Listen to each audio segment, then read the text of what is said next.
three, four. Check, check.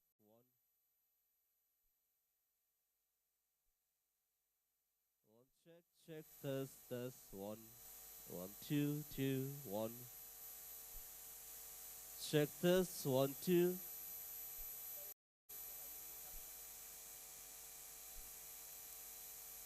One, check, check. Test. One, two.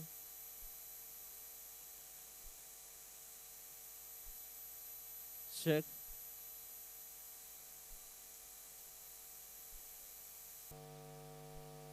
check, check. One, two.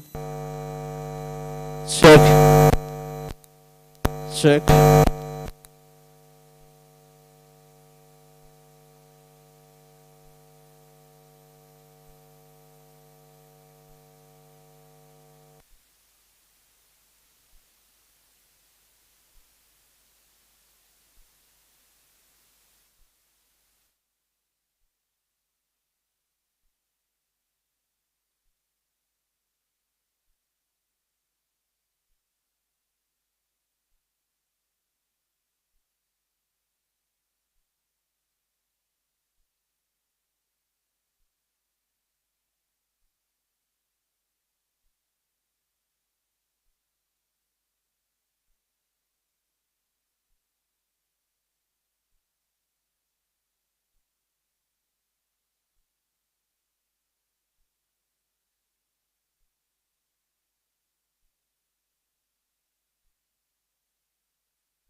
Check.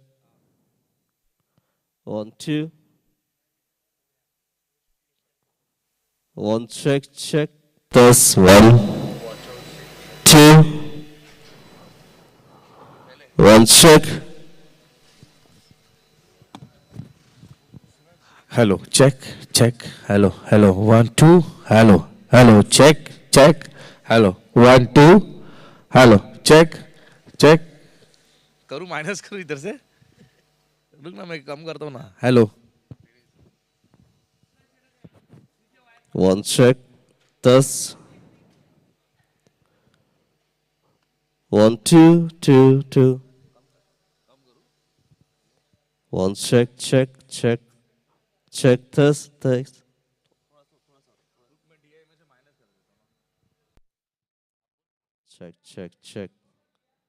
One, two, two. Check.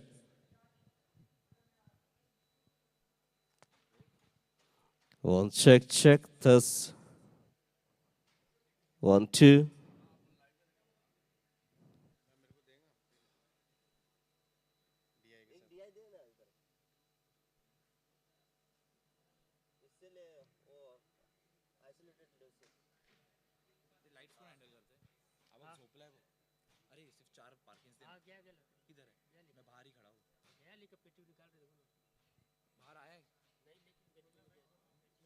Check. One, two. Check this. One, two, three, four. One. One, check. One, two. Check. One.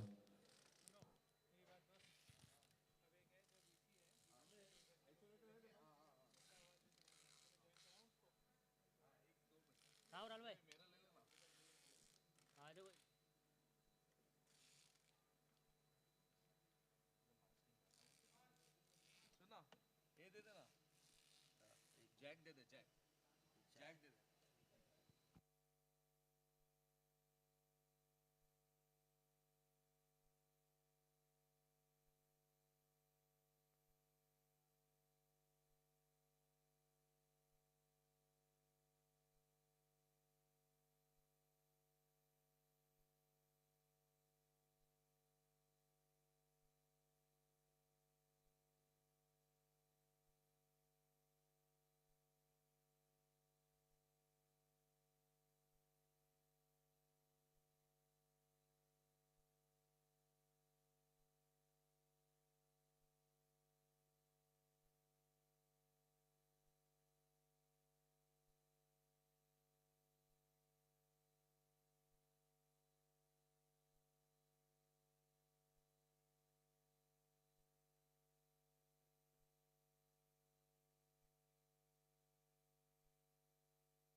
check, check, check. 1, 2, 2.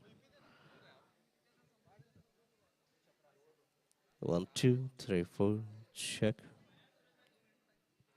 check, check. 1, 2, 2. Check, check, check, check. 1, 2, 2, 3, 4. 1. Check, check, check. 1, 2, 2, 2, 3, 4.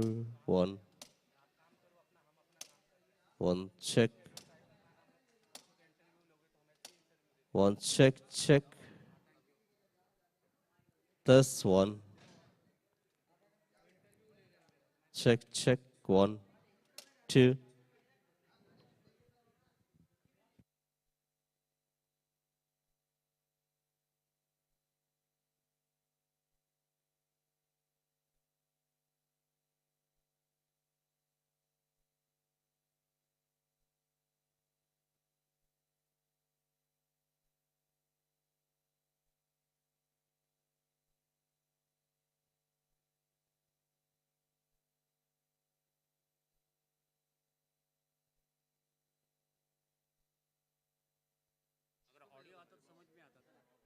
Check, check, check.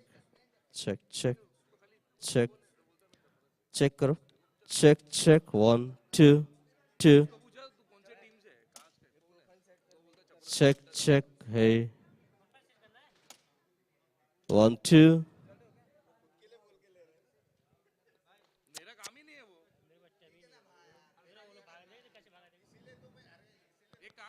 Check, check. 1, 2.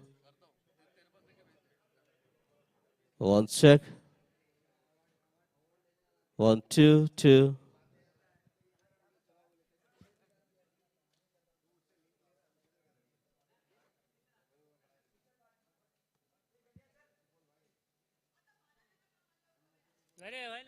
Check, check, check, check. 1, 2.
Namaste. Welcome to the land of culture, heritage, tradition, trade. Welcome to India, land of technology, opportunities, partnerships. Fastest growing economy. Inspired by the 5F vision of our Honorable Prime Minister, Shri Narendra Modi. The journey from farm to fiber, to factory to fashion to foreign. From Make in India to Make for the World. Witness the largest global textile event in India, Bharat Tex 2024. A mega celebration of textile, trade, technology and tradition, representing the entire textile value chain from fibers and yarns, fabrics and accessories, apparel and fashion, home textiles, handlooms and carpets, technical textiles and many more. Bharat Tex 2024. Spread across 2 lakh square meters combined area of showcase at 2 of the world's largest event venues. Bharat Tex 2024 will host 3,500 plus exhibitors, 3,000 plus overseas buyers, 40,000 plus trade visitors, 50 plus knowledge sessions. Experience a magnificent tapestry of knowledge sessions, G2G connects, country and state sessions, CEO roundtables, new launches, buyer-seller meets, fashion shows, cultural showcases and much more. A must-visit event for buying houses, textile manufacturers, exporters and importers, wholesalers, distributors, retailers.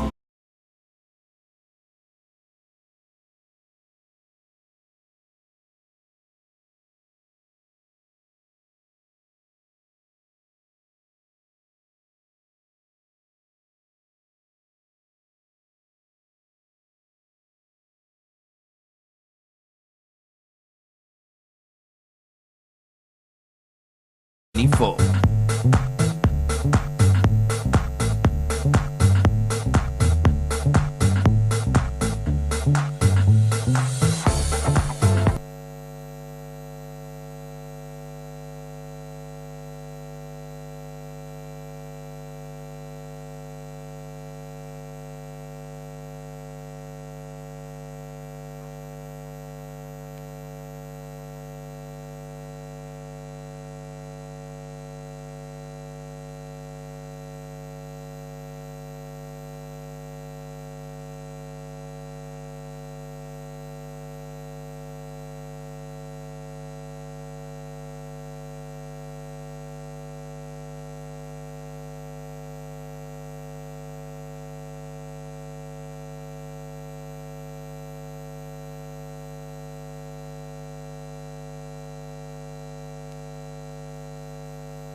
Government of India, Executive Director, ICAC, Mr. Eric Trachtenberg, Acting Chairman of the Standing Committee, Mr. Patrick Packnet, Madam Prajakta Verma, Joint Secretary, Fiber, Ministry of Textiles, Government of India, Madam Roop Rashi, Textile Commissioner and Chairperson of the Organizing Committee, ICAC, Shri Suresh Kotak, Chair of the Textile Advisory Group on Cotton, CMD, CCI, Shri Lalit Kumar Gupta, President, CAI, Shri Atul Ganatra, and Chairperson of City, Shri Rakesh Mehra.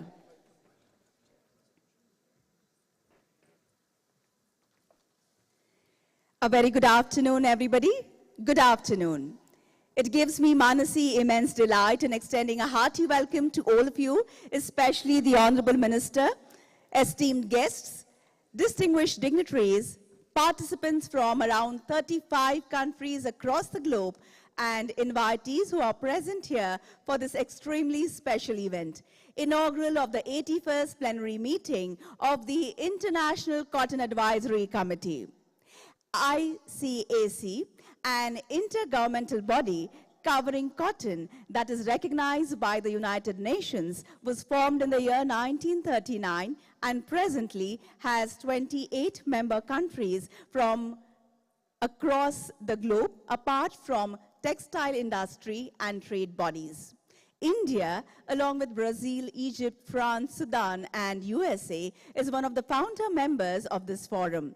In addition, nations which are not ICAC members are also participating in this 4-day conference with the theme, Cotton Value Chain, Local Innovations for Global Prosperity. Ladies and gentlemen, this event is organized by the Ministry of Textiles, Government of India, through the Office of the Textile Commissioner in collaboration with the Cotton Corporation of India, the CCI, the Cotton Association of India, CAI, and the Confederation of Indian Textile Industry, CITI. In keeping with the Indian tradition, the function will be inaugurated by lighting the auspicious ceremonial lamp. And to do the honors, I request Shri Piyush Goyalji, Honorable Minister of Textiles, Commerce and Industry and Consumer Affairs, Food and Public Distribution, Government of India. I also request the rest of the dignitaries on the dais to kindly join in. Deepena lokana jayati, deepas tejo mayaha smritaha, chaturvarga pradodipan, tasmat deep yajet priye. This couplet in Sanskrit translates, the lamp is luminous, its radiance grants victory, its light imparts dharma, artha, kama, and moksha, that is, righteousness, prosperity, pleasure, and finally, emancipation. This is the significance of lighting a lamp, and hence, a lamp should be lit. Lamp, as we know, ladies and gentlemen, is also a symbol of knowledge, learning, and wisdom. So here we have Shri Piyush Goyalji lighting the lamp and inaugurating this 81st plenary meeting of ICAC.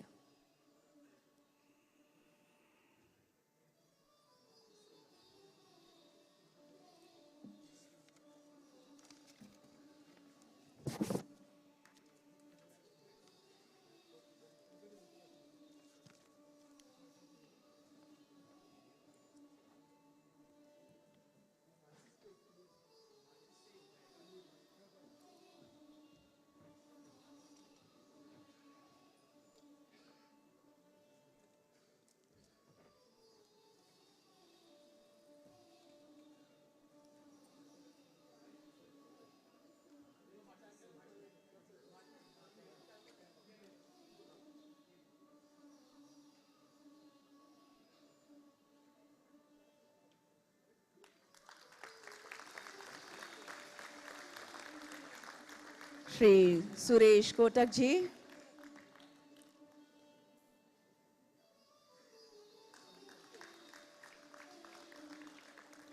Mr. Eric Trachtenberg and Mr. Patrick Packnet.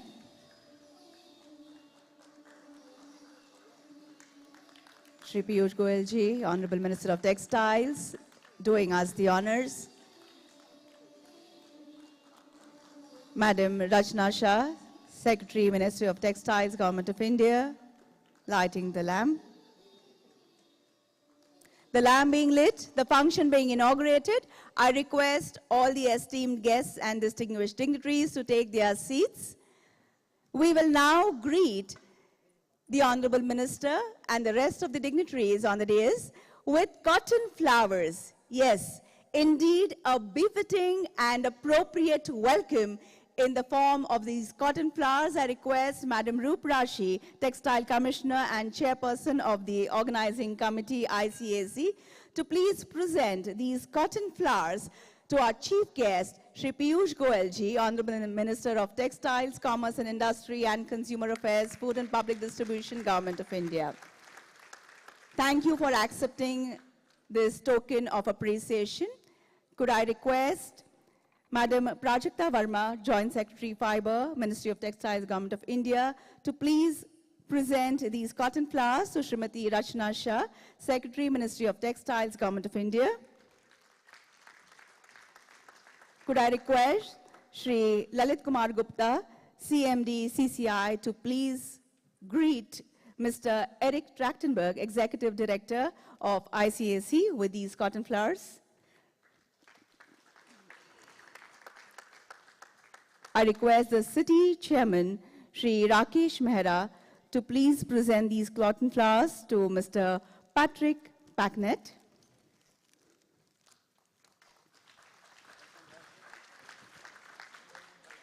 Could I request President CAI, Shri Atul Ganatra, to please present these cotton flowers to Shri Suresh Kotakji, Chair of the Textile Advisory Group on Cotton. Please accept this as a token of gratitude.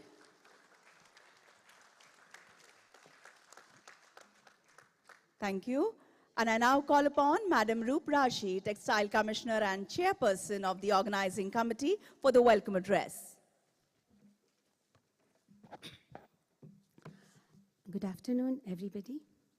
Cotton is the magical fiber that has been connecting peoples, places in all continents on our planet with its soft tenacity. On the occasion of inauguration of 81st Plenary meeting of the International Cotton Advisory Committee at Mumbai, I, on behalf of Organizing Committee, have the privilege to welcome the august gathering of the delegates from across the nations in this vast and scintillating cotton ecosystem. At the outset, I welcome Shri Piyush Goyal ji, Union Minister of Textiles, Commerce, Industry and Consumer Affairs, Food and Public Distribution, Government of India, for presiding over the inaugural session.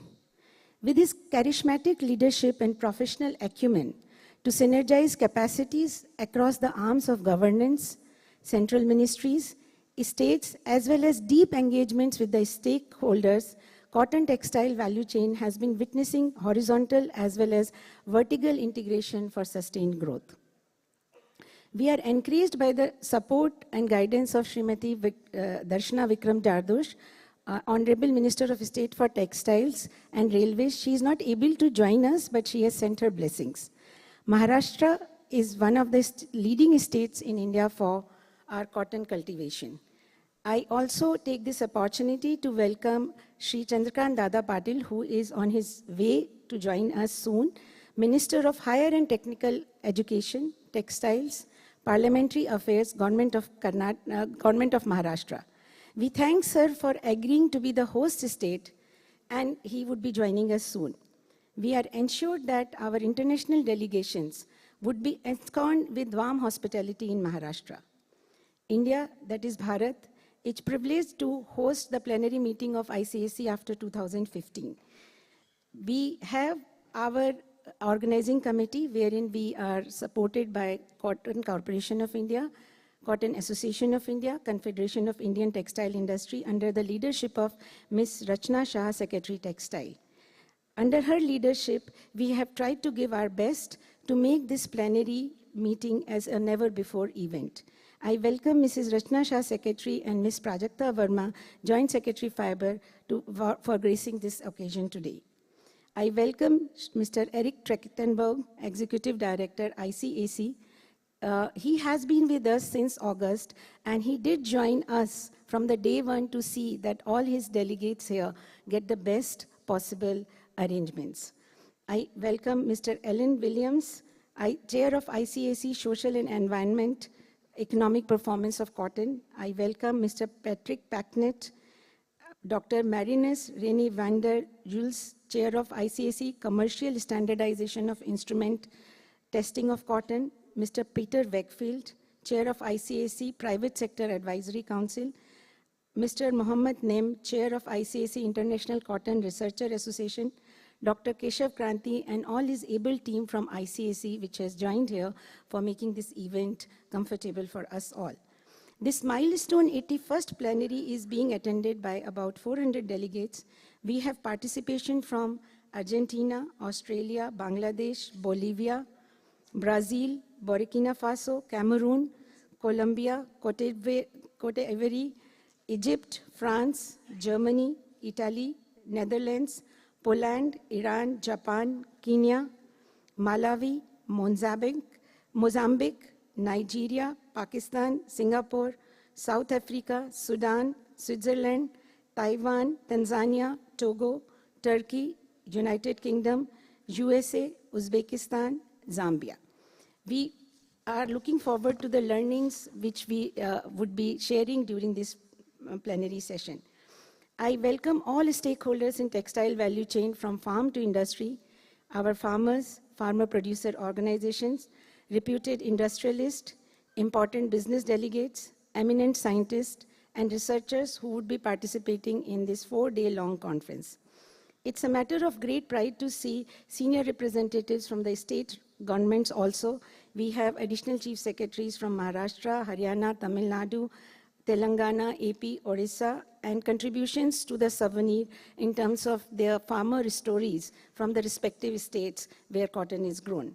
I welcome Postmaster General who have made release of Kasturi Bharat stamp possible for us. I welcome press and media team coordinated by DGPIB West. The theme of this plenary meeting is Cotton Value Chain, Local Innovations for Global Prosperity. We are trying to cover broad range of topics around cotton, including technologies to increase productivity, climate smart innovations, recent impactful technological advances, Industry 4.0 for textiles, smart manufacturing in textiles, global efforts in branding, sustainability and quality assurance, genetics diversity to enhance cotton productivity, cotton and climate resilience, technological innovations for global collaborations, and other sessions to glean opportunities from the challenges as well as focusing of possible collaborations for the growth in cotton textile value chain. This is to take forward, as our Honorable Prime Minister of India during its presidency of G20 exhorted, that nations need to collaborate the knowledge and technology sources for this planet Earth. The collective effort would be to bring best practices and resources together for the sustainability of enterprise while contributing positively to one people and one planet. The meeting will include open session as well as breakout session, including a World Cafe. After the meeting, we also have organized a technical tour for the participants to Ahmedabad to give them a flavor of total cotton textile value chain from 6th to 8th December. We welcome definitive learnings as well as converting ideas from realm of research to facilitating on-ground prosperity. With these few words, I welcome all who are gathered here to the inaugural session of 81st Plenary of ICAC at Mumbai. Thank you.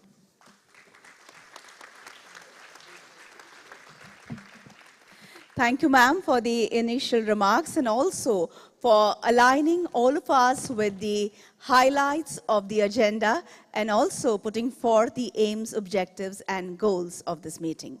I will now request Madam Rachna Shah, Secretary, Ministry of Textiles, Government of India, for the opening remarks.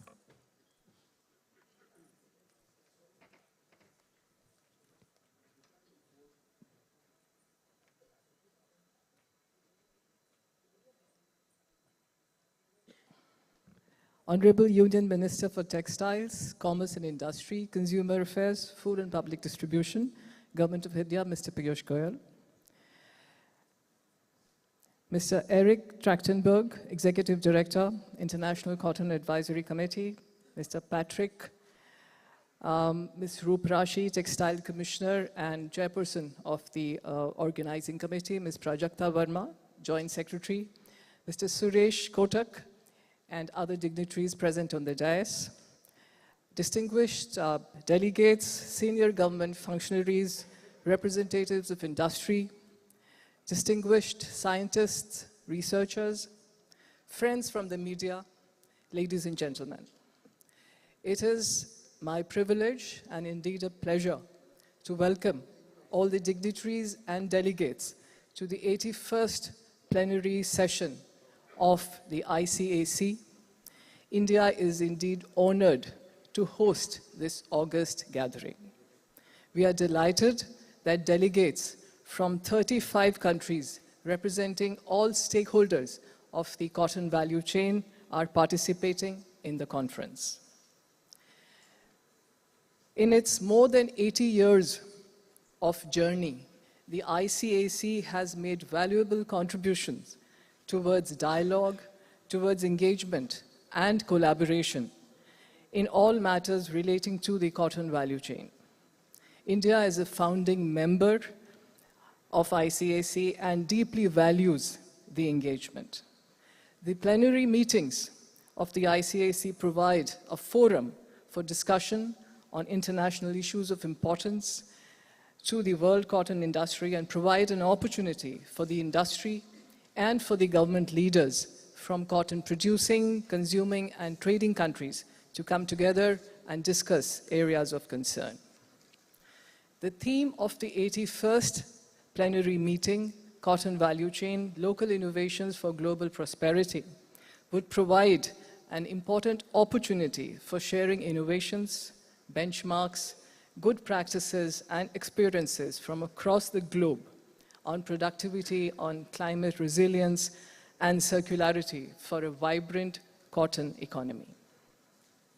A range of other issues and other topics, including technologies to increase productivity, climate smart cotton production, innovations, smart manufacturing, branding, quality assurance, etc., would also provide an opportunity for all the countries to present their experiences, their best practices, and we hope that opportunities for collaboration, for forging partnerships would arise out of these deliberations.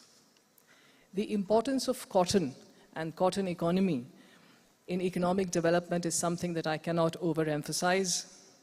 Cotton is a major source of income and livelihood for millions of growers across the globe.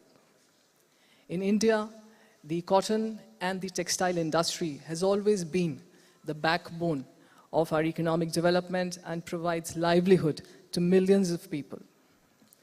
India is one of the largest producers of cotton and accounts for close to 23 to 24% of the global cotton production and has always remained a reliable source of cotton for the rest of the world.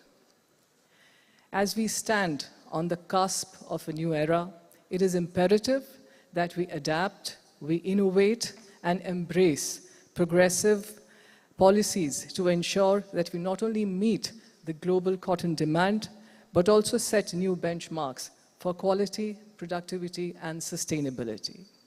India's own approach focuses on enhancing the quality and productivity of Indian cotton through policy, innovation, and technology upgradation.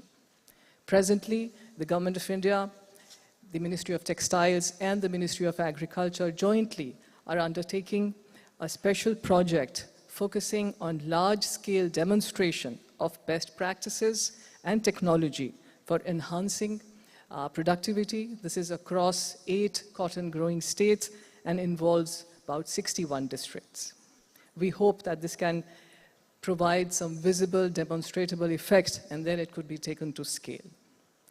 Further, in order to enhance quality consciousness and building the image of Indian cotton at the global level, the Kasturi Cotton Bharat program is also being launched. This is the first of its kind, which involves the critical elements of branding, traceability, and certification and is a joint initiative of the industry, the trade bodies, and the government. Stakeholders from across the supply chain, including farmers, ginning units, spinning mills, processing, weaving units, garmenting, home textiles, all will be a part of this initiative. The path ahead is clear. It has to be one of collaboration, of innovation, and unwavering commitment to achieve our shared vision of a thriving, sustainable, and competitive textile sector. Ladies and gentlemen, while you are here, I hope you will have a very pleasant stay in India, and I also hope that you will get exposure to the rich culture of India and the rich textile tradition. I would like to also place on record my appreciation for the effort which has been put in by the organizers, including the Textile Commissioner and her office, the Cotton Corporation of India, the Confederation of Indian Textile Industry, the Cotton Association of India, the gracious host that Maharashtra government has been, and of course the overall guidance of the ICAC Secretariat. Before I conclude, I would also like to extend an invitation to all of you to visit India in another 3 months' time. That's the end of February from 26th to 29th, when India is organizing a mega textile event, Bharat Tex 2024, where we will be bringing all the stakeholders from across the textile value chain, right from the growers, from the spinning, weaving, processing, the finished products, home textiles, apparel, technical textiles, even machinery. This is a mega event which will be organized in Delhi and in world-class facility of around 2 lakh square meters. We are expecting 3,500 exhibitors, overseas buyers, at least 3,000 and 40,000 trade visitors. In addition to the exhibition, there would also be thematic discussions across 4 days on all matters relating to the textiles and especially the cotton value chain. So I extend a very warm welcome to visit India again in the next 3 months. Let me conclude by once again welcoming you all to this plenary session, and we look forward to very insightful and deliberations during the next couple of days, and so that there is the recommendations that come out of the plenary session, and so that we can forge the way ahead through partnership and through collaboration. Thank you very much.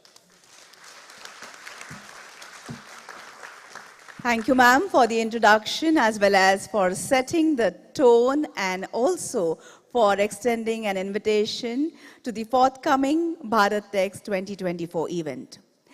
Ladies and gentlemen, I will now request Mr. Erin Trachtenberg, Executive Director, International Cotton Advisory Committee, to present the agenda of the 81st Plenary meeting to the Chairperson of the session, Shri Piyush Goyal ji, Honorable Minister of Textiles, Commerce and Industry and Consumer Affairs, Food and Public Distribution, Government of India.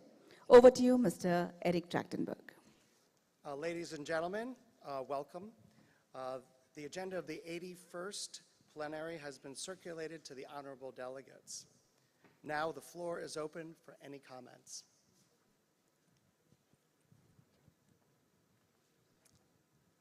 With no comments from our delegates, I now respectfully request that the Honorable Minister, Sri Piyush Goyal, to kindly approve the agenda. Approved. Thank you.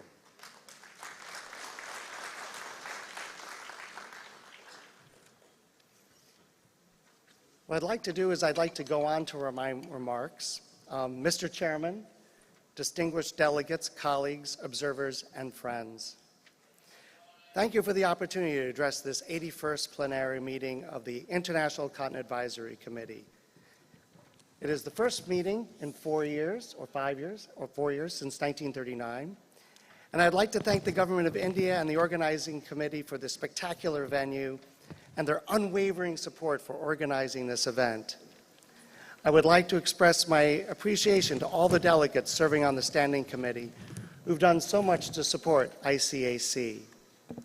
I especially wanted to recognize Chairman Ambassador Toure, who was not able to make it, who has served as a highly effective ambassador to our potential and existing members. In fact, his efforts allowed us to expand our membership to 28 countries.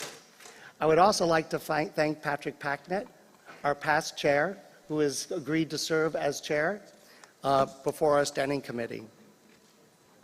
I'd also like to thank our member governments for your support and your ideas as we prepare for ICAC's future. Finally, I would like to express my immense appreciation to Ms. Carolyn Taco and the entire ICAC Secretariat for the work during the transition between executive directors, and later, as I started working in this organization in August. As we look back in 4 years since our last in-person plenary in Australia, the world is a very different place. Many of us were affected by the traumas and disruptions of the COVID-19 pandemic. We witnessed increasing effects of climate change and were affected by weak and unstable demand from key markets all along the cotton value chain. Some of these issues especially aggravated challenges for the cotton sector. In addition to climate change, we also saw the vulnerability of farmers and how deep their poverty was and how vulnerable they were to changes not only in climate, but also in markets. Another critical issue is the competition from synthetic fibers, which unfortunately has pushed market share below 23%. However, as we look forward to 2024, I'm reminded of our mission to serve the cotton and textile community through promotion, knowledge sharing, innovation, partnerships, and providing an important forum for discussion of cotton issues of international significance, just like our plenary. As we prepare to move forward, I wanted to share some ideas on how we intend to face our challenges and better accomplish our mission to strengthen the global cotton economy. One area we're looking at is data and publications. As many of you know, ICAC's data and publications are the base of all of our other work. They're not only a core product of our organization, but they support all other efforts in sustainability and in boosting farmer productivity and income. The data also play a particularly important role in helping industry stakeholders understand markets, which supports a healthier global cotton economy. The ICAC will continue to gather and publish actionable data, statistics, forecasts, and analysis to inform stakeholders in the global cotton supply chain. One key part of our work in knowledge sharing has been to further refine our data portal. This is a platform that enables user interaction with the data to get more actionable insights and intelligence through visualization and scenario planning. As more visitors interact with the data, we have benefited from their feedback that has allowed us to further improve our work. Our chief data scientist, Dr. Matthew Looney, has been the lead in advancing this priority. Alongside the data portal, Dr. Keshav Kranthi has overseen a significant expansion of our cotton data book, which comprises over 900 pages of information on cotton production that is unmatched anywhere in the world. It is a must-have for anyone who is interested in understanding cotton production.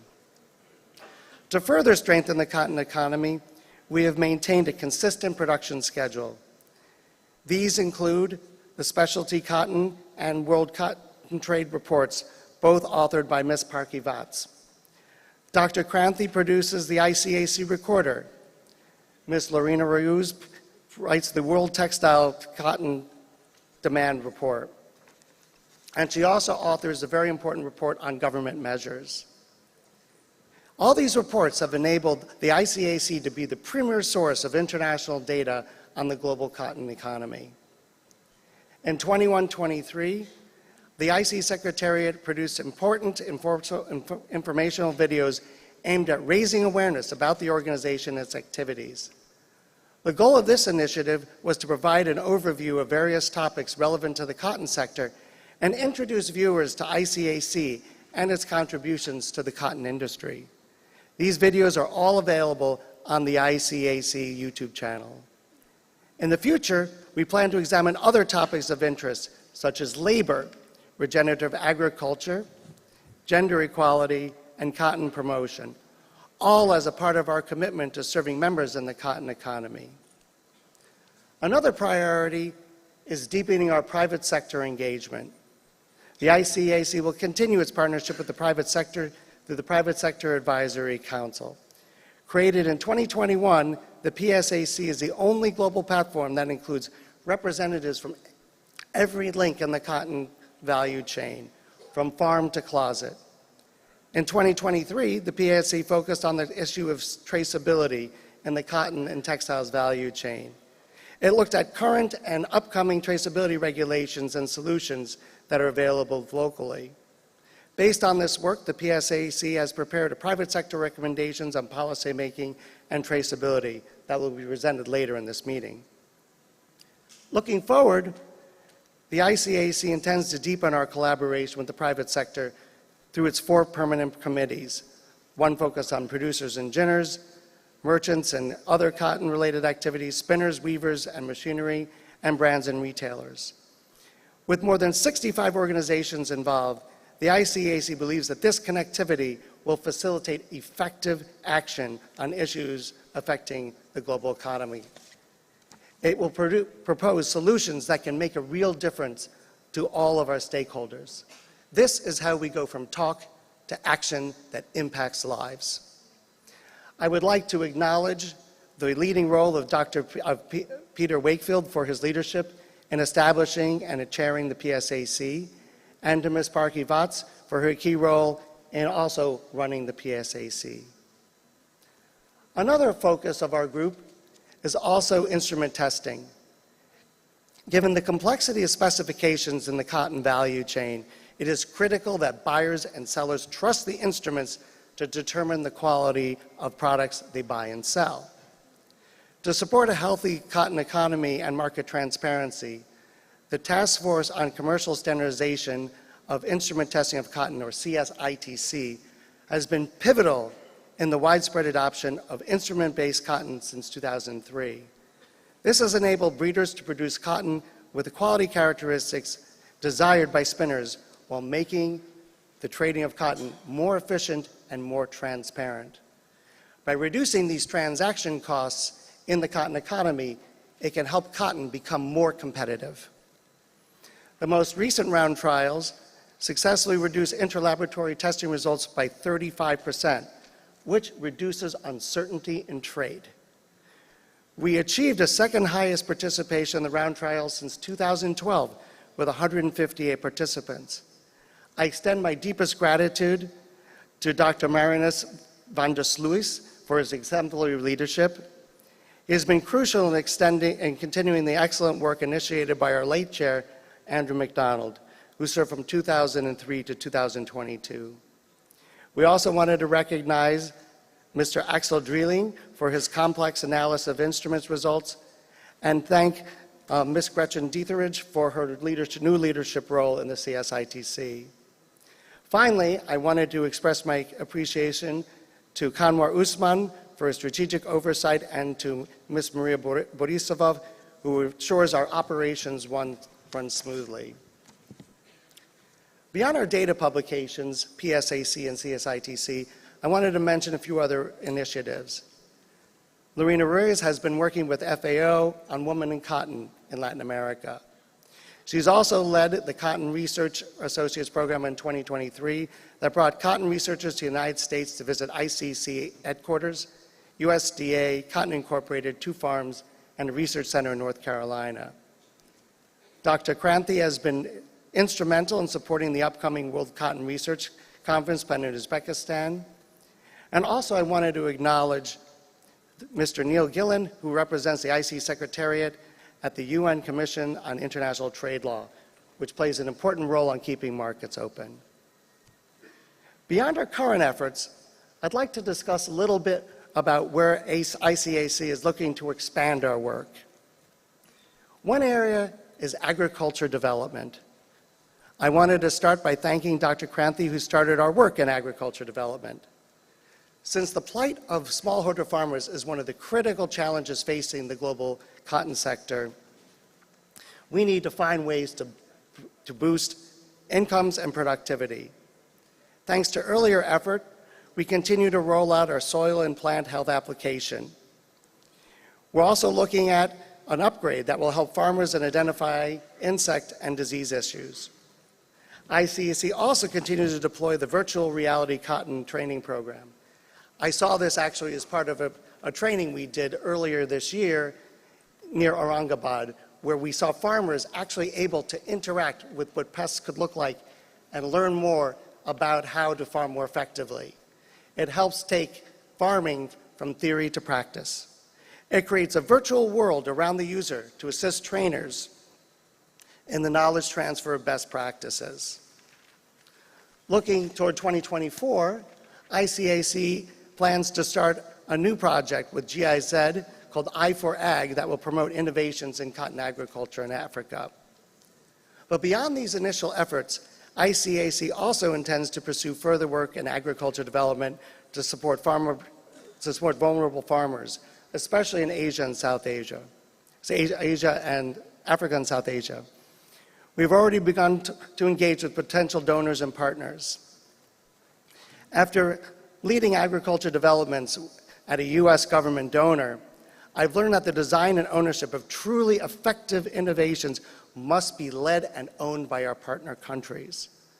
Since this country ownership is absolutely critical to success, I look forward to hearing from members how ICAC can help you accomplish your goals. Another critical issue for ICAC is sustainability. Since its formation in 2006, the expert panel on social, environmental, and economic performance of cotton production, or CEP, has been dedicated to this vital work.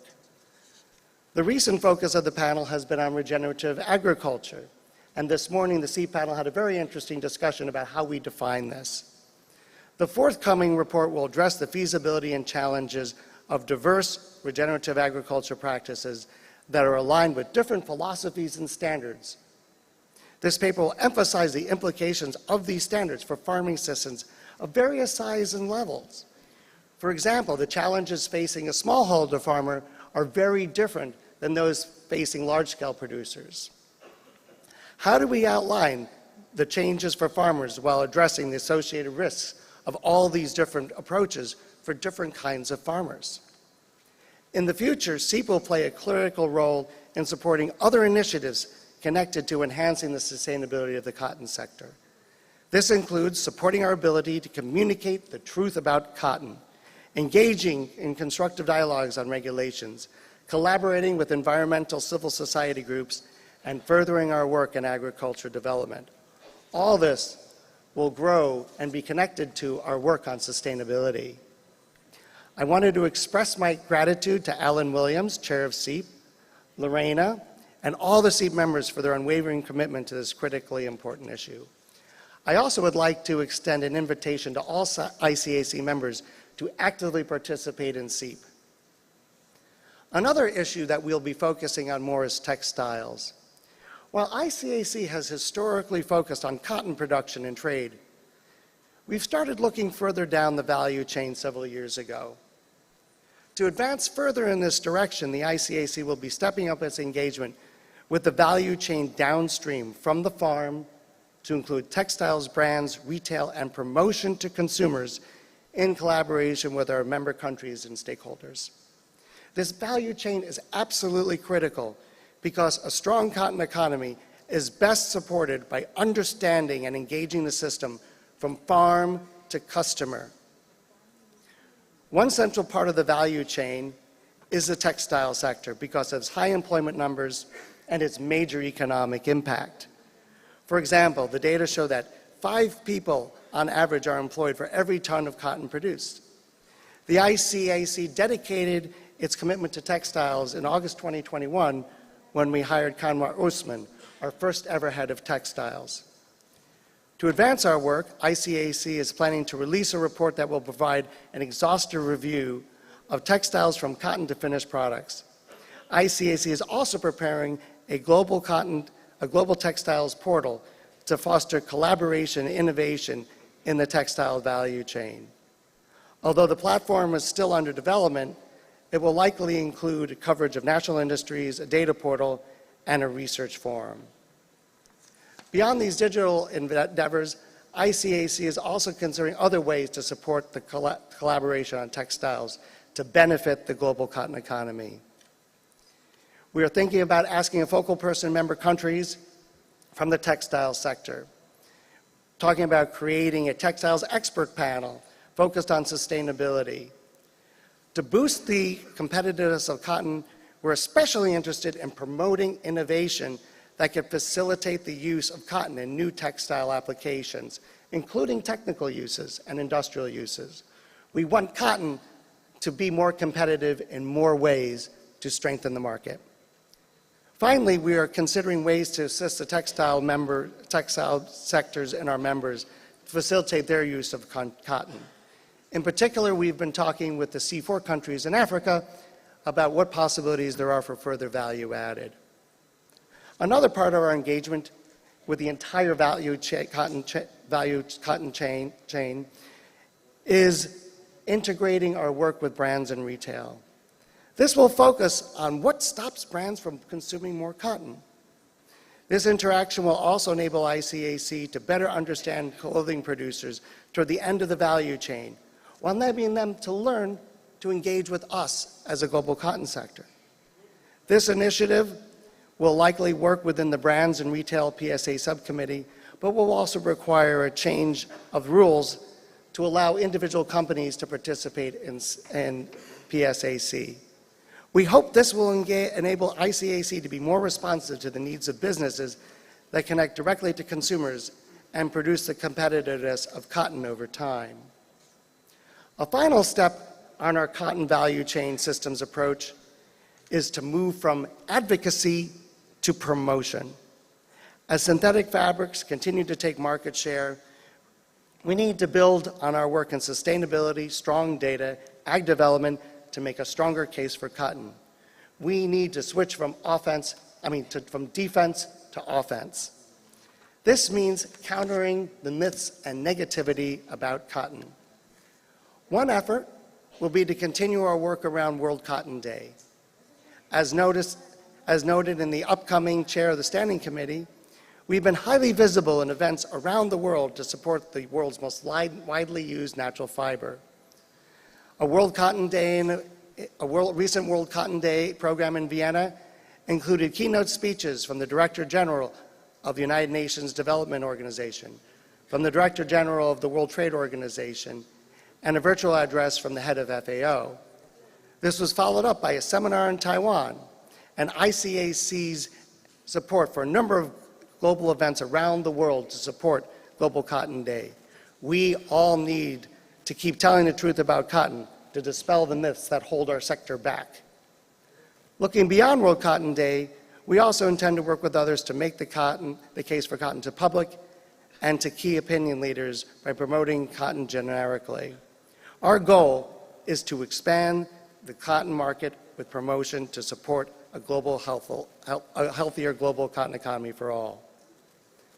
Before closing, I would like to welcome Brazil, Cameroon, and Kenya back to our organization. We look forward to working with you as we find new ways to strengthen the global cotton economy. I would also like to welcome delegates from non-member countries participating as observers. All participants are welcome, and we hope that you will urge your governments to join ICAC. Membership has value to all countries that produce, consume, or trade cotton. It provides tangible benefits in terms of increased access to statistics and technical information. And it's a critical way for all members to have a voice in how we discuss issues of international significance. Membership ensures your voice will be heard. While the global cotton economy faces significant challenges from wild swings in demand, climate change, farmer deprivation, and competition from synthetics, we believe that ICAC, in collaboration with our member states and other stakeholders, can make a difference. Thanks to our member countries, committee participants, and our outstanding ICAC, we have made a good start. Looking ahead, I believe we will make progress. We can face climate challenge and fight poverty through growth with our sustainability and ag development work. We can boost the competitiveness of cotton by making the sustainability case while engaging in the entire value chain from farm to consumer. We can supplement this with efforts with brands, retail, promotion, and create a positive and accurate image of cotton. Cotton can fight climate change, create quality jobs, and help reduce poverty. As I enter my 4th month as executive director, I've tried to personally meet with as many members as possible to learn how to serve you better. As I continue my listening tour, I look forward to meeting more of you and working with all of you to advance ICAC's mission to create a more vibrant, prosperous, and sustainable cotton future. I thank everyone for the privilege of serving as executive director and look forward to a successful 81st plenary meeting and all the progress that we can make together. Thank you.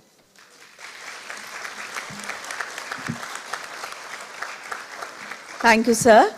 I will now request the acting chair of the standing committee, Mr. Patrick Packnett, for his report presentation.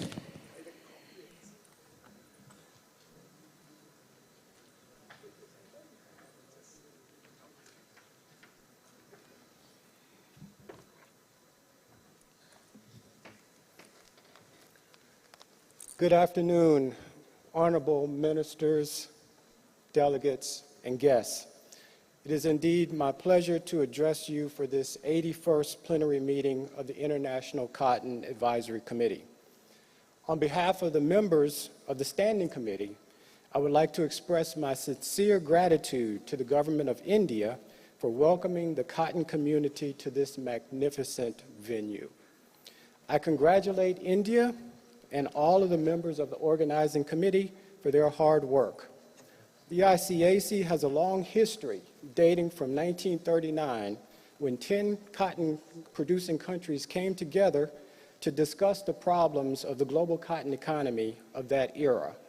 The ICAC was formed out of that meeting, and the organization has been working to foster cooperation and address the challenges faced by cotton-producing and consuming countries for the past 84 years.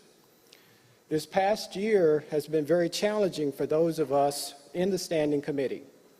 However, despite the challenges, we continue to believe in the importance of the ICAC mission.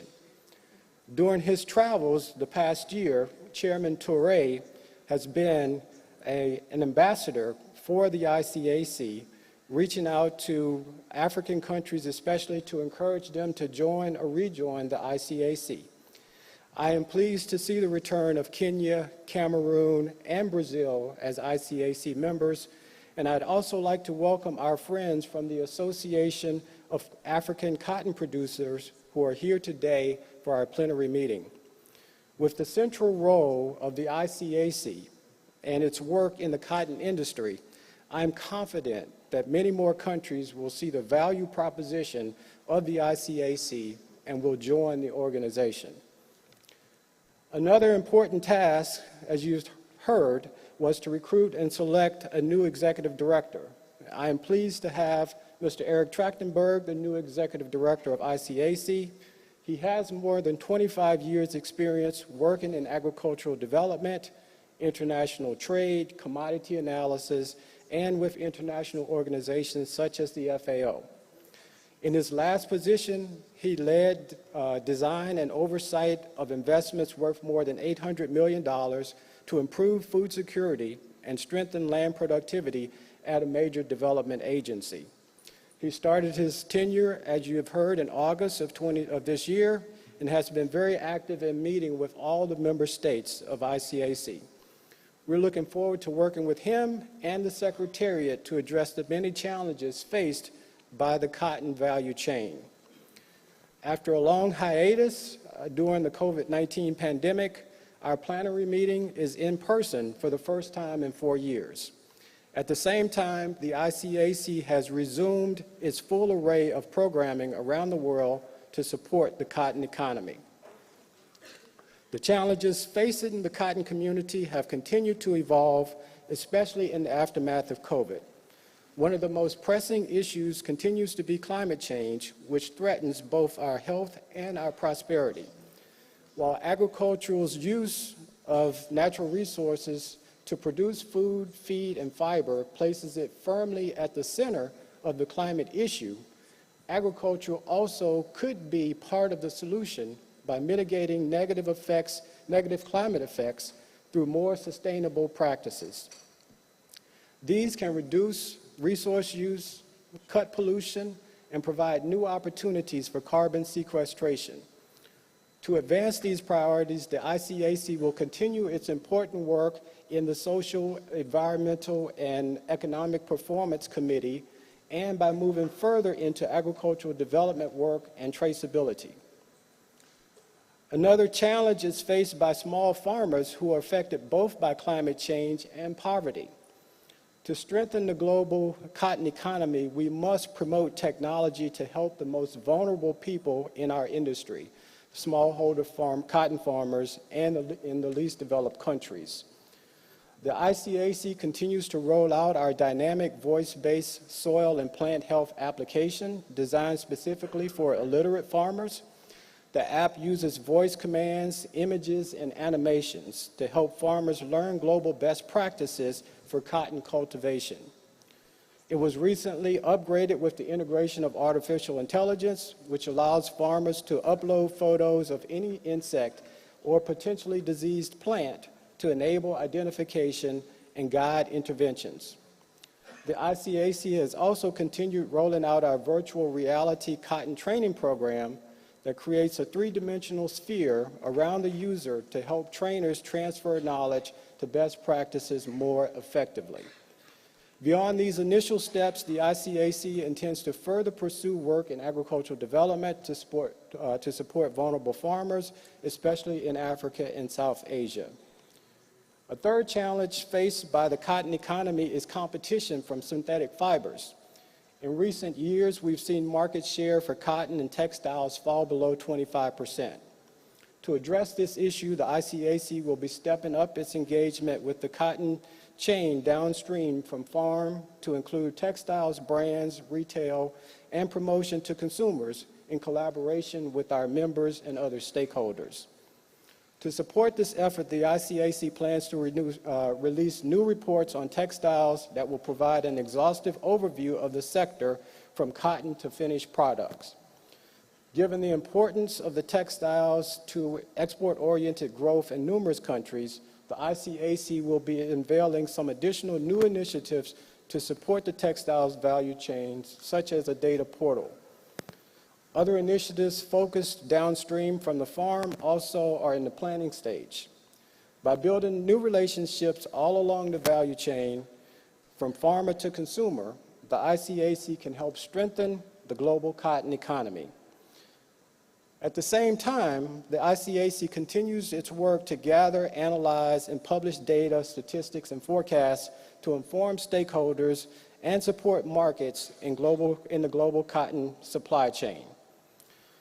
Finally, to help the ICAC stay focused on the most pressing issues facing the cotton community today, the ICAC continues its work with the Private Sector Advisory Council, which has representation from every sector of the cotton and textile supply chain. This year, PSAC focused on the topic of traceability and examined approaches from the United States, Canada, Mexico, and the EU, and on some available traceability solutions such as the U.S. Cotton Trust Protocol and the Better Cotton Initiative. Based on this work, the PSAC has prepared private sector recommendations on policy making and traceability, which will be presented during the plenary meeting. In closing, I would like to express my sincere appreciation and thanks to my colleagues in the ICAC Standing Committee for their active participation and functioning of the organization. I would also like to thank the ICAC Secretariat for all of their hard work to advance the global cotton economy. The ICAC has an ambitious agenda for the future, and I look forward to seeing all that we can do for the global cotton economy together. Thank you.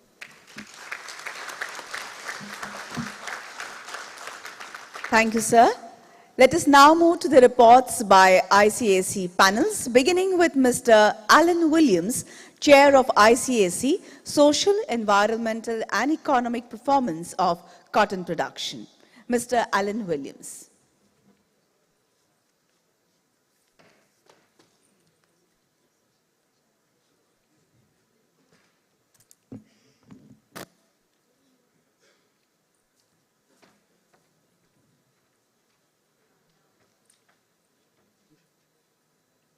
Thank you.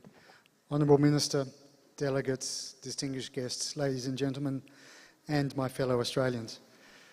Why regenerative agriculture?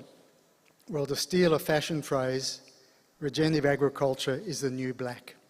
It is the latest trendy buzz term, especially popular amongst retailers and brands looking to demonstrate their sustainable sourcing credentials. The challenge, however, is that there are multiple definitions, and while some of these definitions include specific practices, many of them focus on high-level principles and outcomes. To use the FAO's definition, a great starting point, regenerative agriculture describes holistic farming systems that, among other benefits, improve water and air quality, enhance ecosystem biodiversity, produce nutrient-dense food, and store carbon to help mitigate the effect of climate change. So, of course, while no one is going to argue with the importance of achieving those outcomes, farmers ultimately need to adopt farming practices, not principles.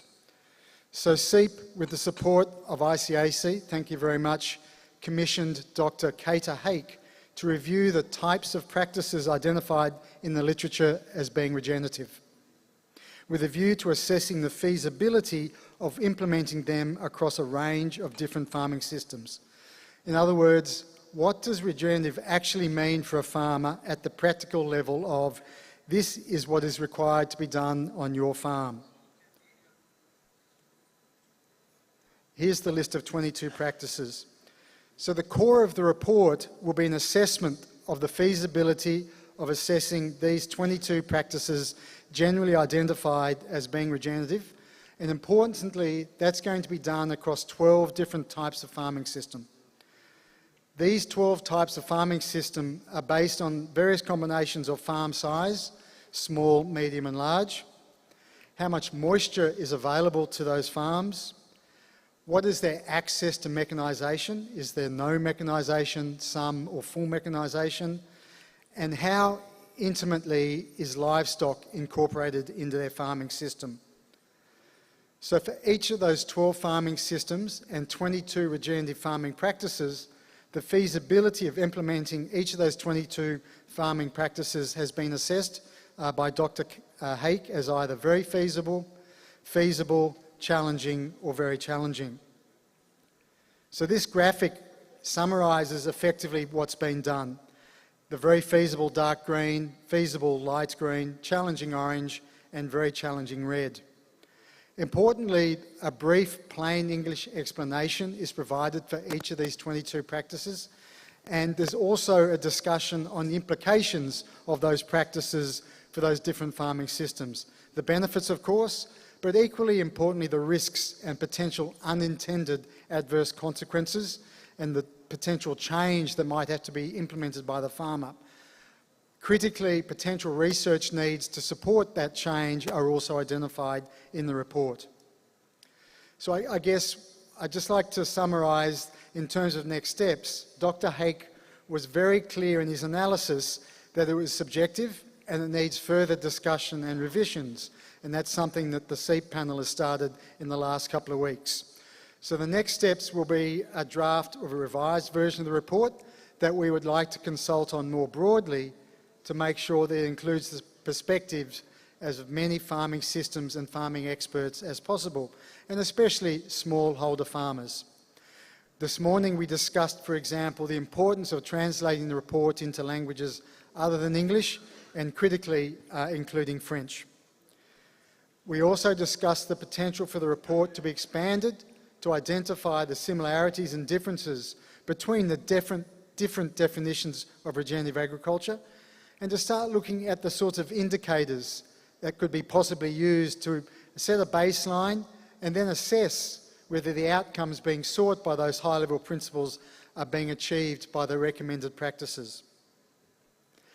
Given the strong focus by the supply chain on procuring cotton grown in accordance with regenerative agricultural standards, the range of definitions of what regenerative agriculture is, and the importance of local interpretation of regenerative agriculture for a farmer under their particular farming system, we anticipate it being the focus of the panel's work for all of 2024. I think we're realising it's a rather large piece of work and a very, very important piece of work. We think we have the opportunity to build consensus on the objectives of regenerative agriculture and, importantly, how to best measure whether those objectives are being achieved. So with that, it just leaves me to thank in particular Dr. Hake for his work done at very short notice, but which we hope will continue. Of course, to Lorena Ruiz for her support of the SEEP panel, to the members in their very active discussions, and particularly the observers that came today who outnumbered the members about 10 to 1. It's always very pleasing to see the level of support and interest in the work that we're doing. And we're looking forward to consulting more broadly on the report once the revised draft is available. So with that, I commend the report and thank ICAC for the time. Thank you. Thank you. Next, I call upon Dr. Marinus van der Sluis, Chair of ICAC, Commercial Standardization of Instrument Testing of Cotton. Dr. Marinus van der Sluis.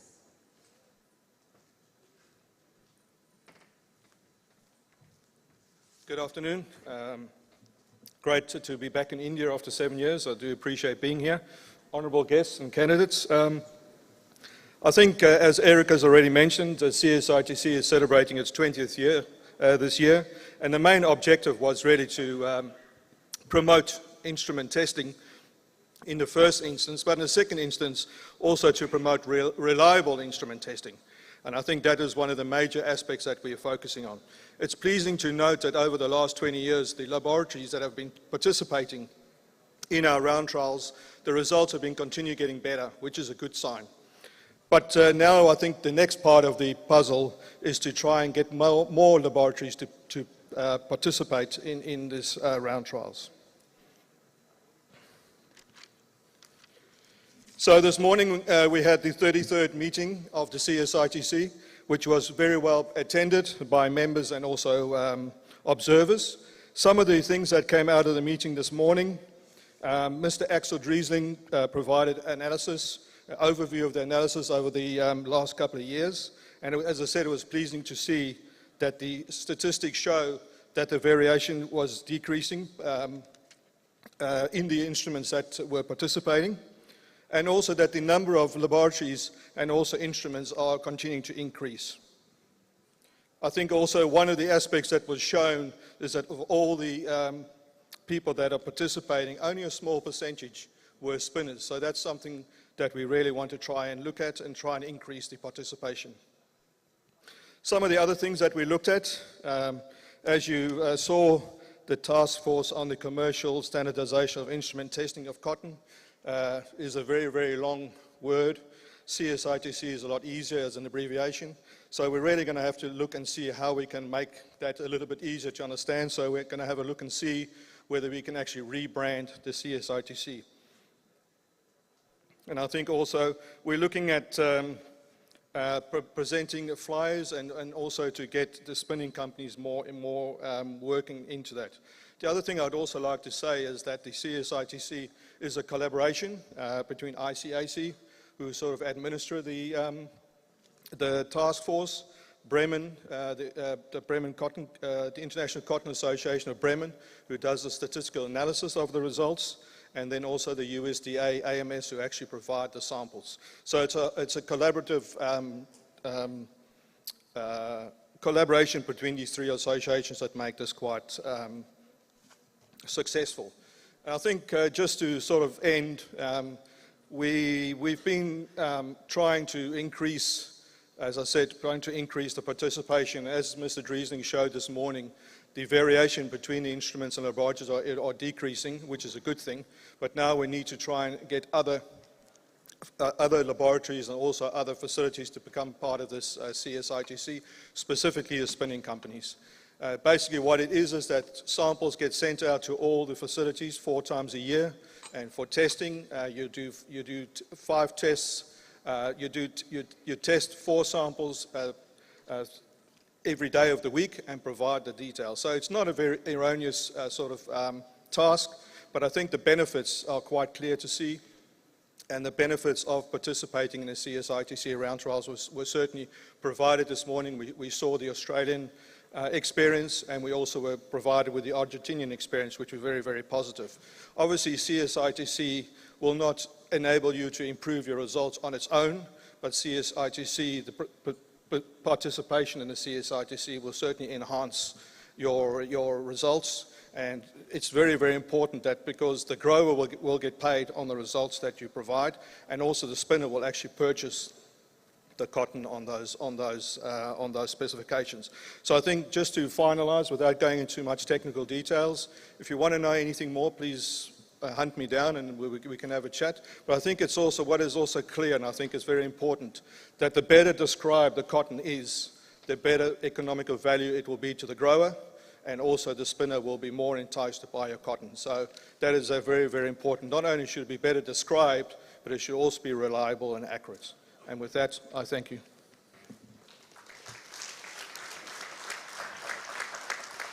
Thank you. Now, Mr. Peter Wakefield, Chair of ICAC Private Sector Advisory Council. Mr. Peter Wakefield.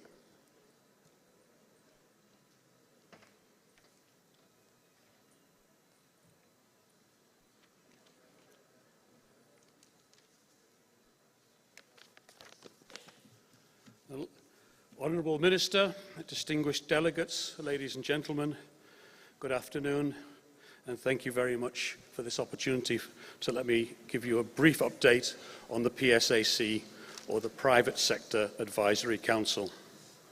The PSAC has been operating for the last 2 years, and in my humble opinion, we've managed to get a good amount of work done. A quick reminder, the PSAC members are grouped into 4 permanent committees, namely the producers and ginners, merchants and cotton-related activities, spinners, weavers, and manufacturing industry, and brands and retailers.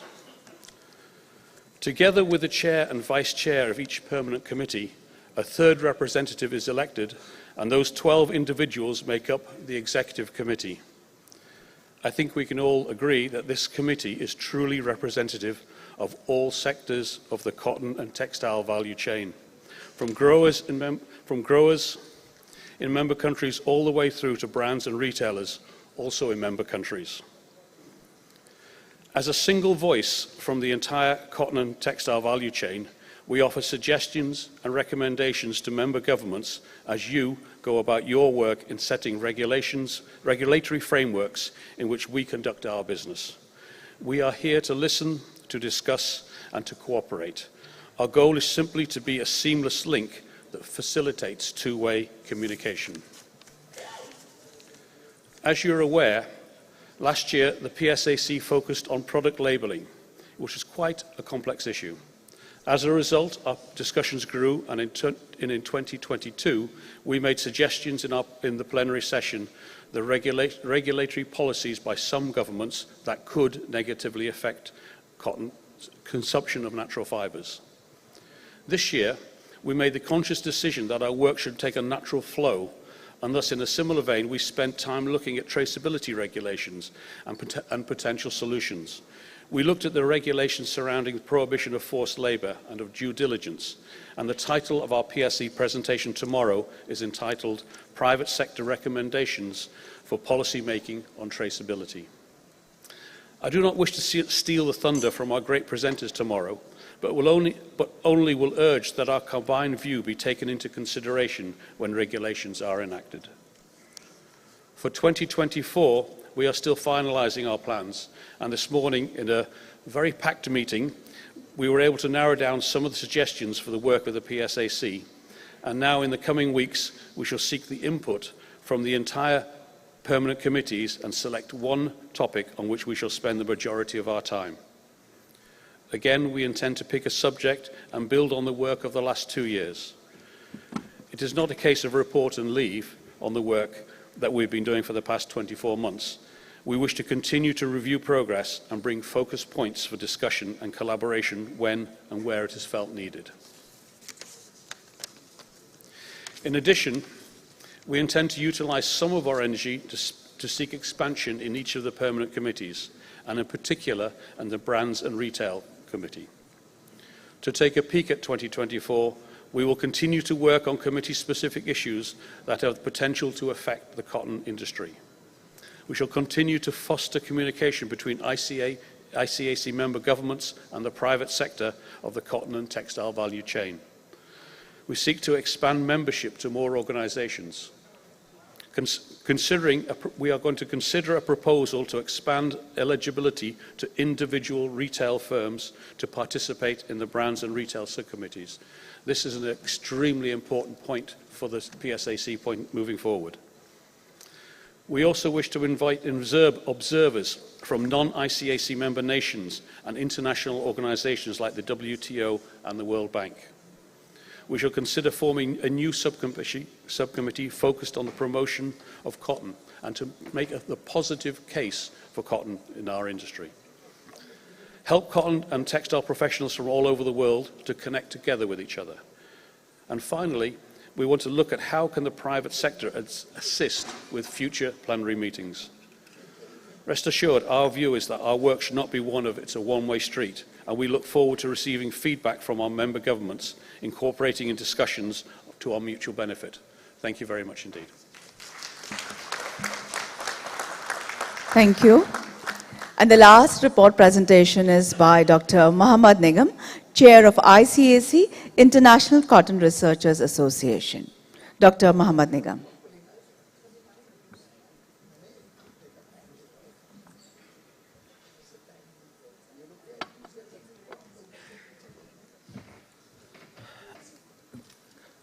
I will speak in Arabic.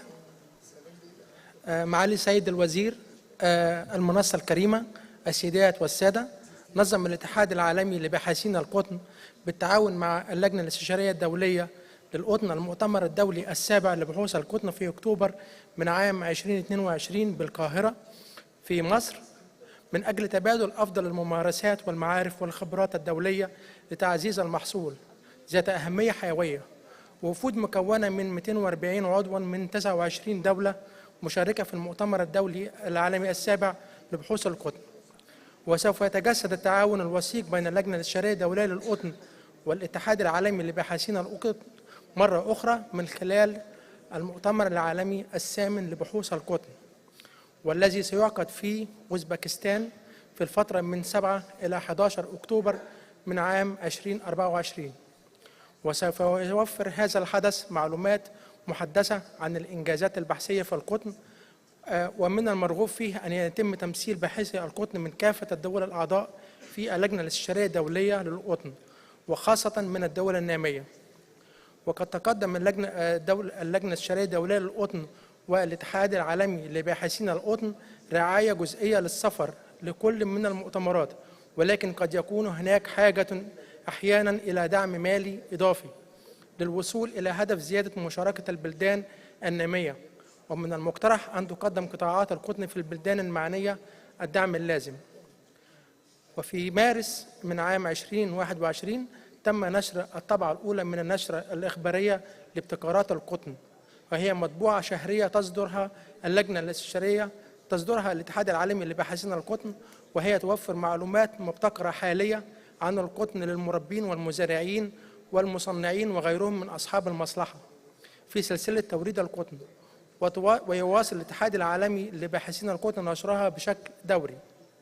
وقد أعلن الاتحاد العالمي لباحثين القطن عن جائزة الباحث المتميز من آسيا في مجال الابتكار على هامش المؤتمر القطن لدول آسيا المنعقد في مومباي في الفترة من 6 إلى 8 ديسمبر في مدينة مومباي. وقد فاز بالجائزة باحثين هما الدكتور ميرزا كامول أيبوف من دولة أوزبكستان والدكتور محمد أزهر من باكستان.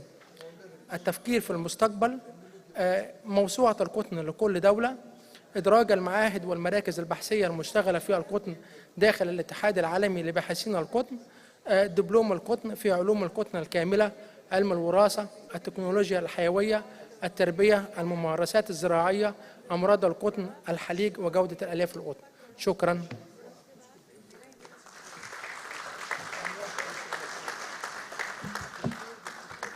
Thank you. Ladies and gentlemen, time now to confer the title ICAC Cotton Researcher of the Year 2023 on Dr. Michael Bange. Ladies and gentlemen, Dr. Michael Bange is known for addressing challenges throughout the entire value chain from seed to shirts with an innate ability to engage farmers, advisors and stakeholders in his research. He will be recognized with a trophy, a certificate and an honorarium of $1,000. I request Shri Piyush Goyal ji, Honorable Minister of Textiles, Commerce and Industry and Consumer Affairs, Food and Public Distribution, Government of India, to felicitate Dr. Michael Bange. I also invite Mr. Eric Trachtenberg, Executive Director, ICAC, and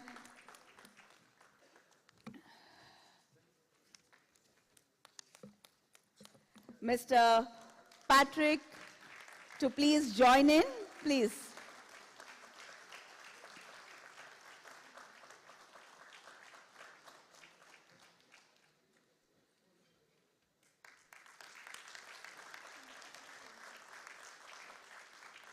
Heartiest congratulations to you, Dr. Michael Bange. I will request you now to kindly speak in response.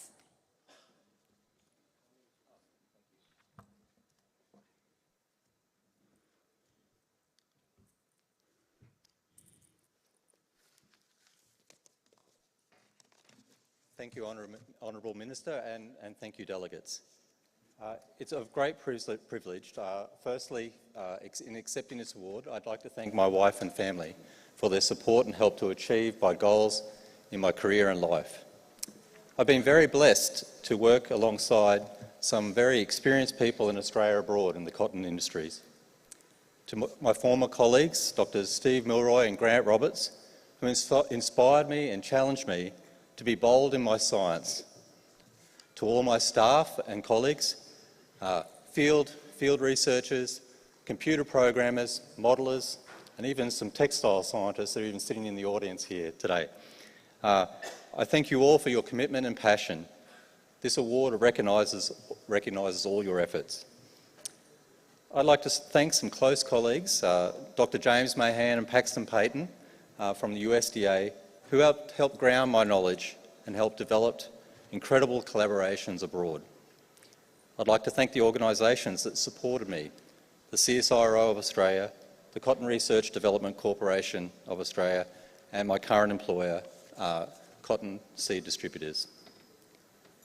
Undoubtedly, I've had some great mentors and leaders that have had confidence in me as a scientist and to develop me as a leader in my own right.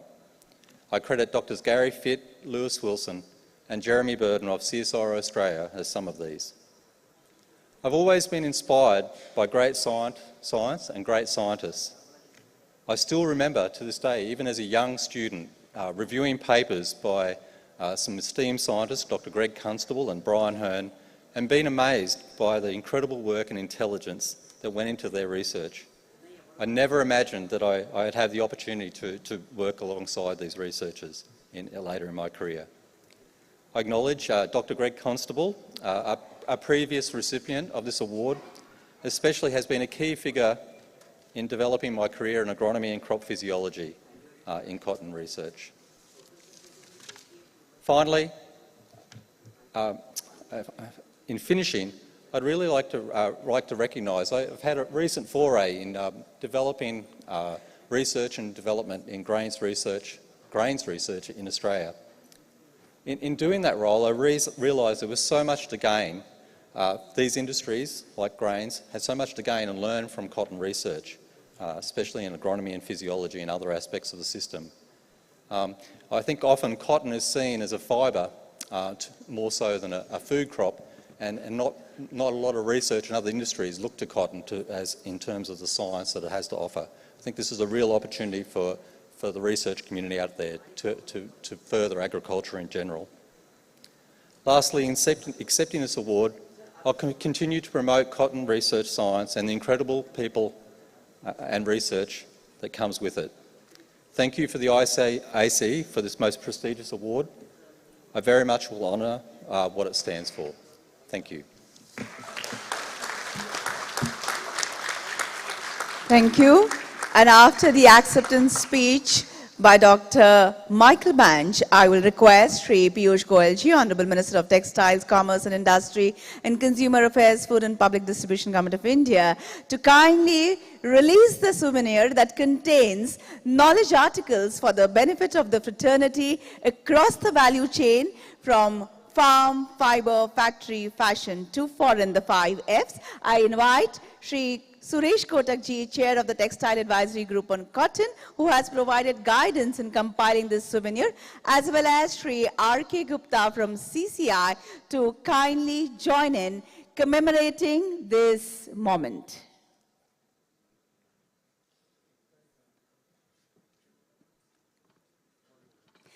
Ladies and gentlemen, after the release, copies of the souvenir will be distributed in the audience.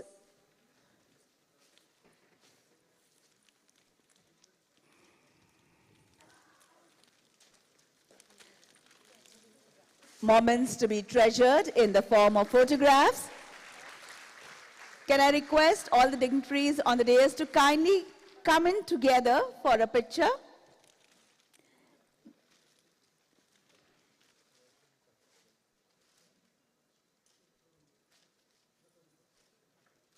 Photographs. Please move in together close. Yes, yes. These pictures will stay with us as a memory for times to come.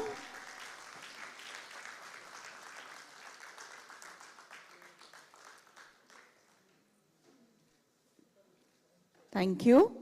You may please be seated.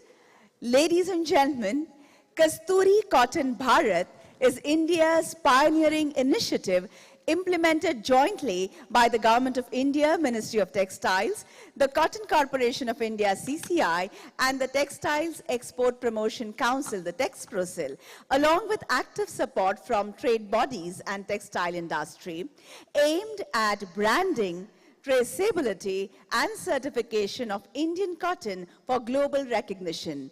It involves various stakeholders in the supply chain, ensuring transparency and quality assurance. This program elevates the status of Indian cotton in global markets, empowering farmers and promoting premium quality production. Aligned with the Honorable Prime Minister Shri Narendra Modi ji's 5F formula, it signifies India's commitment to advancing in the textile industry. Let us all embrace the essence of India's cotton with the tagline, truly global, proudly Indian. And with those words, I will request Honorable Minister of Textiles, Shri Piyush Goyalji, to kindly release the customized corporate My stamp on Kasturi cotton and a special cover with special cancellation, marking a historic moment celebrating India's dedication to achieving global success. Let us have a huge round of applause, ladies and gentlemen. I invite Shri K. Somasundaram, the Postmaster General, Mumbai Region, and Shri Sunil Patwari, Chairman, TEXPROCIL, to kindly join in. I will request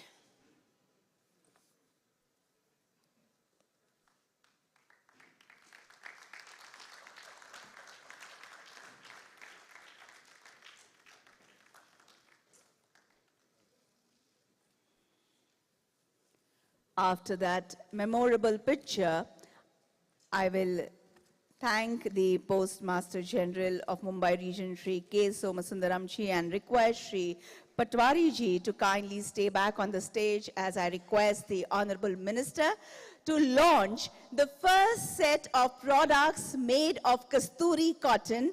In apparels, it is a t-shirt by Arvind Limited, and in made up, it's a towel by Wellspun Living. I will invite Shri Kulin Lalbhai, Executive Director, Arvind Limited, Shri Rajendra Gupta, Chairman, Trident, a donor for Kasturi Project, Shri Vijay Agarwal, Vice Chairman, Trident, Shri Lalit Mahajan, Senior Vice President, Wellspun Living, Dr. Siddharth Rajgopal, Executive Director, Texprocel, Shri S.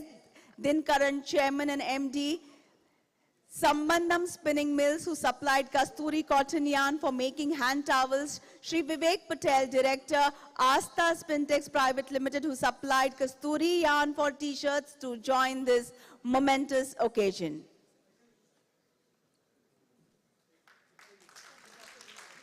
So as you can see, this is the t-shirt by Arvind Limited.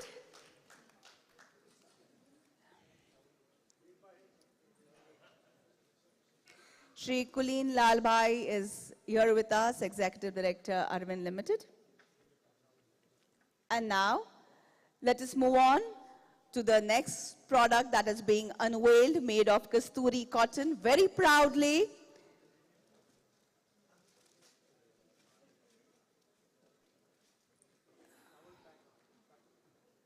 So in made-ups, this is the towel by Wellspun Living. We have Shri Lalit Mahajan, Senior Vice President, Wellspun Living with us. Thank you. So ladies and gentlemen, while I thank Shri Kulin Lalbhai, Shri Rajendra Gupta, Chairman Trident, a donor for the Kasturi Project, Shri Vijay Agarwal, Shri Lalit Mahajan, Dr. Siddharth Rajgopal, Shri S. Dinkaran and Shri Vivek Patel, all have worked along the value chain on one platform to make this happen and present this in front of the world cotton community gathered, reinforcing the commitment to quality, transparency, traceability, and branding. I think this deserves, yes, thank you for those spontaneous claps.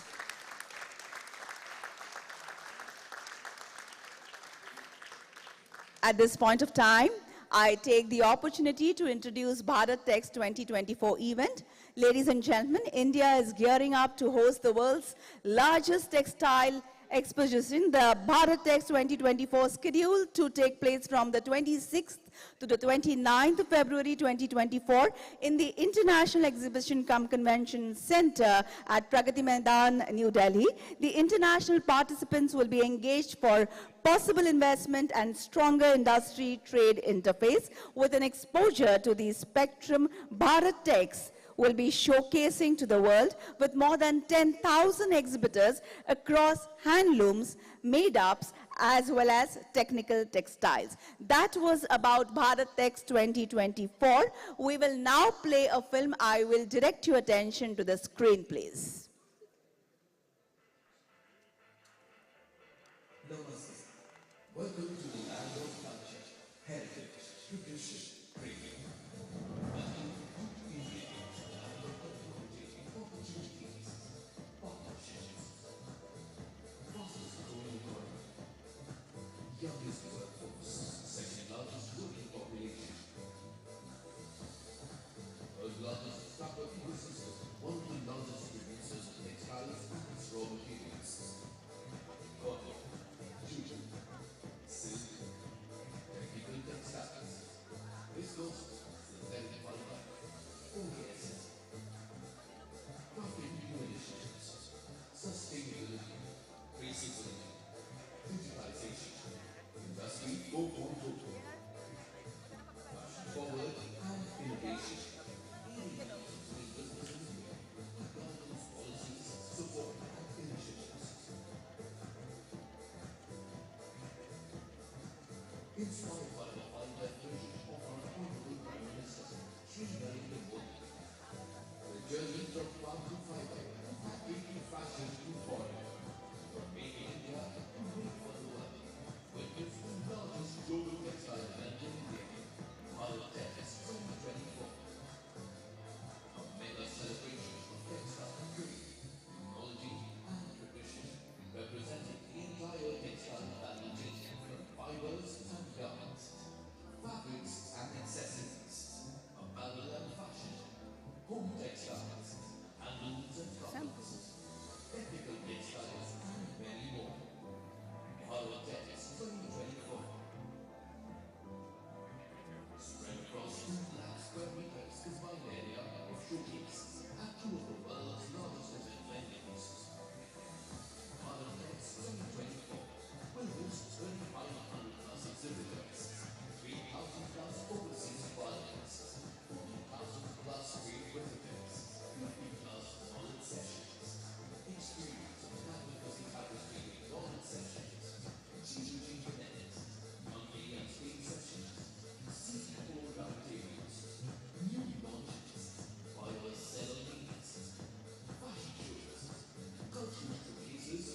That, ladies and gentlemen, encapsulated the essence of Bharat Tech's 2024 in a nutshell for all of us. Ladies and gentlemen, we are indeed fortunate and privileged to have with us an exemplary leader in every sense of the word who is steering India on the growth trajectory. As our chief guest, I invite Shri Piyush Goyal ji, Honorable Minister of Textiles, Commerce and Industry and Consumer Affairs, Food and Public Distribution, Government of India, for the presidential address.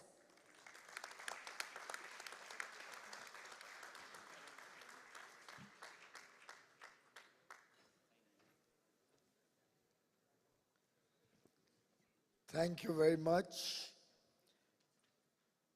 All the distinguished dignitaries on the dais, Secretary Textiles, Ms. Rachna Shah, Mr. Eric Trachtenberg, Executive Director of the International Cotton Advisory Committee, Mr. Patrick Packnett, Chair of the Standing Committee, Ms. Roop Rashi, Textile Commissioner and Chairperson of the Organizing Committee, Ms. Prajakta Verma, Joint Secretary in the Ministry of Textiles, the doyen of our industry, and each one of us in India particularly, and I'm sure many of our international delegates would have had the opportunity of working with Mr. Suresh Kotak at some point or the other. Somebody I look up to as a guide, philosopher, and well-wisher of the entire textile industry. The Chairman and Managing Director of Cotton Corporation of India, Mr. Lalit Gupta, Mr. Rakesh Mehra, Mr. Atul Ganatra, all the distinguished heads of delegations from member countries of ICAC, other distinguished delegates from across the world and India, friends from the media, ladies and gentlemen. Welcome to my home city, Mumbai. Truly delighted that you've chosen Mumbai as the venue of the 81st International Cotton Advisory Committee. It's a city that never sleeps, and it's a venue that's always vibrant with action. India believes in Atithi Devo Bhava, which translates to the guest is like the king, he's like the god.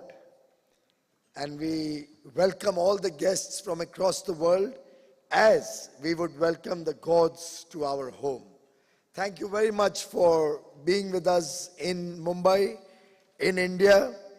I hope you will enjoy this city. I hope you will enjoy the hospitality that we have made an effort to prepare and provide. I hope you will enjoy some of the beautiful architecture you will see around the city. The cuisines of Mumbai, please make sure you have pav bhaji, which is very traditionally Mumbai, or vada pav, and I'm sure Jio would have both of these in one or the other of the menus. I do hope you will enjoy visiting this entire complex, the Nita Mukesh Ambani Cultural Center, where culture meets cuisine, where you will find the best of couture and the display of the beautiful textile sector in various forms. You'll find the best of India and also some parts of the world at this center. We'll have Indian classical dances for you to witness. There'll be a fusion of jazz and classical music. And of course, for those who haven't yet seen Mamma Mia, or who are interested in enjoying the ABBA musical Mamma Mia, the show's right on at the Geo Center. I was here last night to see it and it was truly phenomenal. Friends, today is also the International Day of the Abolition of Slavery. And I do believe that it's a day to recognize and respect the strengths of democracy, the strengths of the free world, the strengths and the power of freedom. And the textile industry has had its own share as it evolved over the years. Of course, your organization, the ICAC, is 84 years old. Before coming here, I was at another venue, which is only about 135 years old. I was at the VJTI, the oldest engineering and textile program that is conducted anywhere in the country, in Matunga in Mumbai, and truly got a chance to see the age-old historical traditions that Mumbai offers, that India offers, a 135-year-old textile engineering program being offered in this very city, which has prepared engineers from India, from Mumbai, serving the country and serving the world.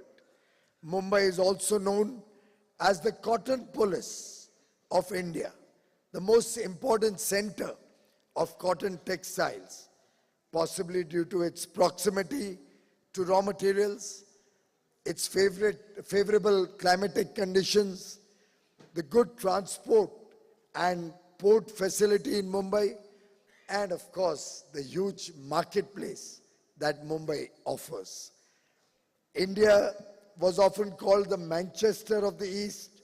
We have Ahmedabad, which you will also be visiting, which was considered a textile city of India, amongst many other textile centers across the country.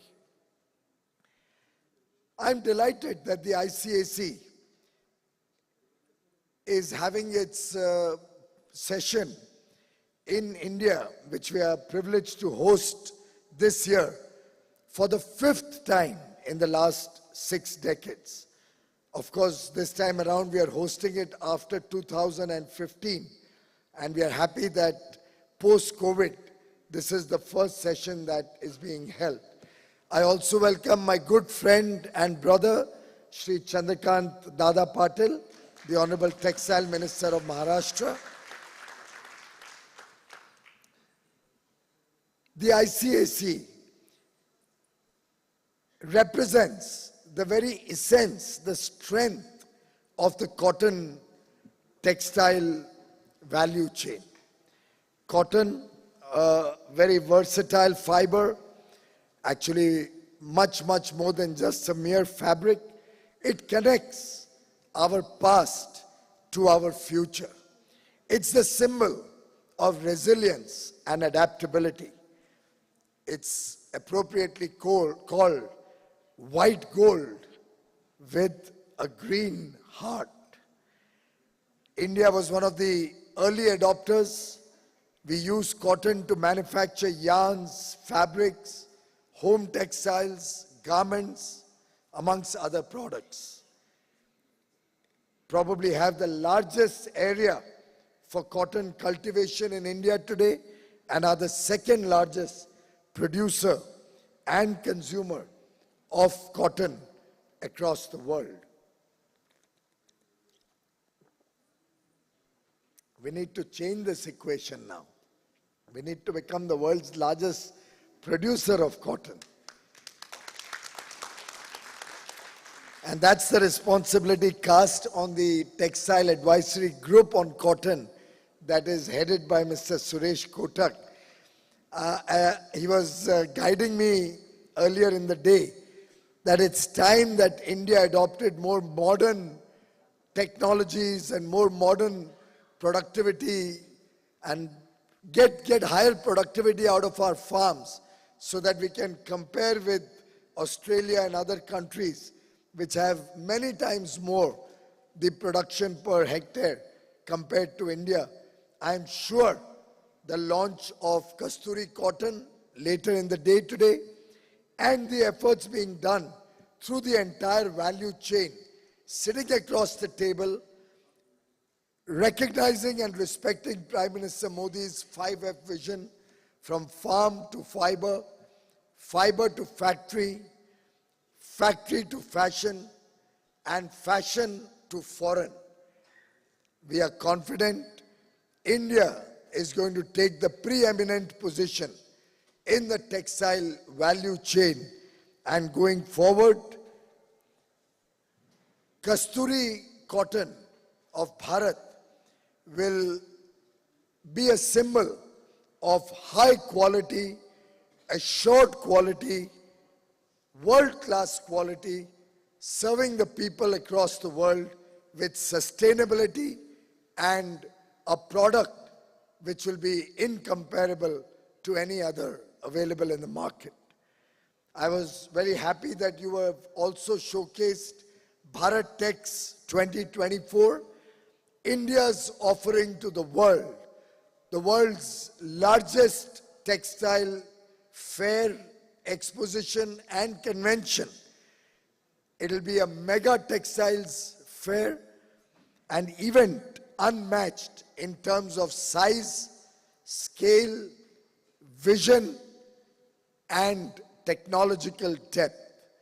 It will be held in Delhi at two iconic venues, the Bharat Mandapam, which also had the privilege of hosting India's G20 Leaders Summit earlier this year in September, and will have a second leg at Yashobhumi, an even larger convention center with one of the most beautiful exhibition centers with world-class facilities and infrastructure. Both these events are fast emerging as hubs for global events.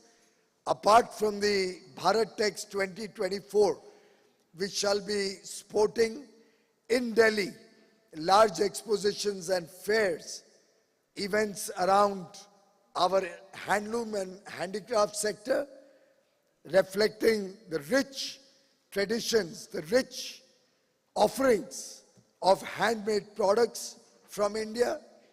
We shall be having a large automobile fair in Delhi. We shall also be having a very, very important gem and jewelry program in Mumbai early next year. Part of it will be at the Geo Center. We shall be having a large ceramic exhibition, probably again one of the largest in the world, in Gujarat. All told, India will be emerging as a large center for MICE, for events of global stature, global scale in the years to come. That's the vision of Prime Minister Modi. That's the vision the textile sector is taking forward. And we will, in the years to come, lead India's initiative, just like the textile sector led India's industry, India's rich culture and tradition in the past. Friends, India's demography, a population under 30 years of age, a 1.4 billion strong people, rich in their abilities, in their skills, in their talent, young India, expected to be young over the next 30 years, where we will continue to have an under 30 average age of our population, a country where 2/3 of their people will be in the working age, this young India, vibrant, full of enthusiasm, full of aspiration for a bright future for its people, will take India from a $3.5 trillion economy to a $35 trillion economy in less than 30 years from today. And friends, this is going to be on the back of modern technologies. It is going to happen with innovation, with research and development, our talent pool, our infrastructure, our efforts towards research and development, on the strength of this very, very supercharged young boys and girls that India offers to the world, with very rich culture and tradition at our back. We have the confidence that India will not only provide leadership in the textile sector, particularly in cotton and the technical textile areas, but we will be showcasing to the world the innovative spirit, the spirit of inquiry, the inquisitiveness that an aspirational young India is providing to the world. As the Honorable Prime Minister said, and I quote, "Color, vibrancy, and eye for detail in all of our textile traditions," unquote, will be the order of the day. India's commitment towards sustainability was also reflected at the comments that the Prime Minister made at COP28 only yesterday in Dubai, where he proposed that the world has to come together in mission mode and work towards a better future for the generations to come. Because, as the father of the nation had said, as Mahatma Gandhi had espoused, we are only the trustees for the next generation. We have inherited this earth as trustees for our children, and we are all responsible to leave behind a better place to live in than the one we inherited. And I'm sure with the collective efforts of all of us present in the room and the large textile ecosystem across the world, we will all collectively work towards greater sustainability, towards green technologies.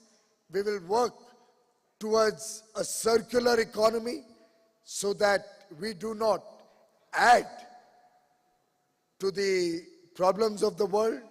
We do not damage the environment any further. We decarbonize. We leave behind a better world than the one we inherited. Friends, India is working on several schemes across the entire value chain.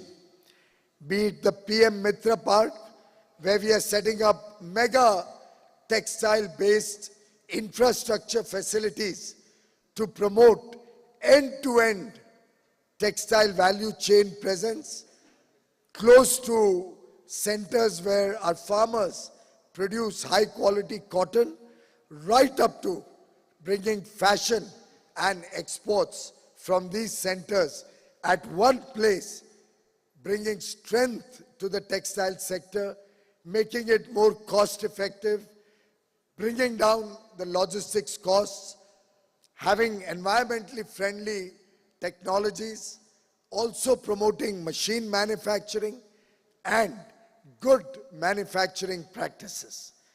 We are looking at the National Technical Textile Mission and are investing nearly $150 million to make sure that we do not remain behind in the quest for modern technology. We shall be promoting research and development in the technical textile sphere through this National Technical Textile Mission.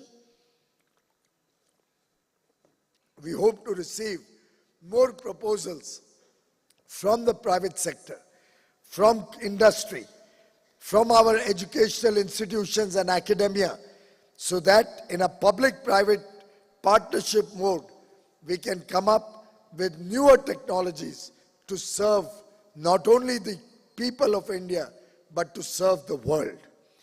Our technical advisory groups and value chain integration that we have been able to achieve both through the tag in the cotton sector and the tag in the man-made sector, working closely with the Ministry of Agriculture, will certainly hold us in good stead in our efforts to take the textile industry to a $250 billion industry by 2030, increasing our exports to over $100 billion by 2030. The way forward, as I see it, will be the need for greater innovation to develop cutting-edge technologies to boost cotton yields and enhance the overall profitability of our farmers, our artisans, and our industry. Self-regulation for complete traceability of cotton, right from the origin at the farm level, with blockchains and geotagging, also with the promotion of DNA-based testing, will help us in promoting high-quality textile products and high-quality cotton for the rest of the world. I have, while the program was going on, discussed with the textiles department and the secretary, and we have discussed also with the consumer affairs department, and will in the next 15 days from today, by the 16th of December, and I'm making it public so that the department has a timeline to work towards, between the Textile Ministry and the Consumer Affairs Department, working with the Bureau of Indian Standards, we shall be approving a series of testing labs across the country at an investment of about $6 or $7 million. Most modern, high-quality testing labs.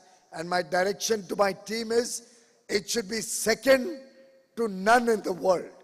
We want the most modern textile testing facilities to come up in different parts of the country, so that we can ensure that right from the farm stage until our export stage or consuming centers, we will make sure high quality textile products are available, are produced in India and exported from India.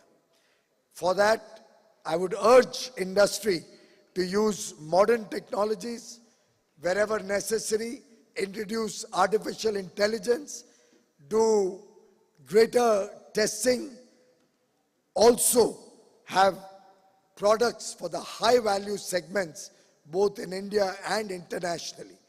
I'm sure the textile sector will work to capture world markets and will work to make sure consumers in India get value for money and high quality goods. Friends, it is India's moment in history.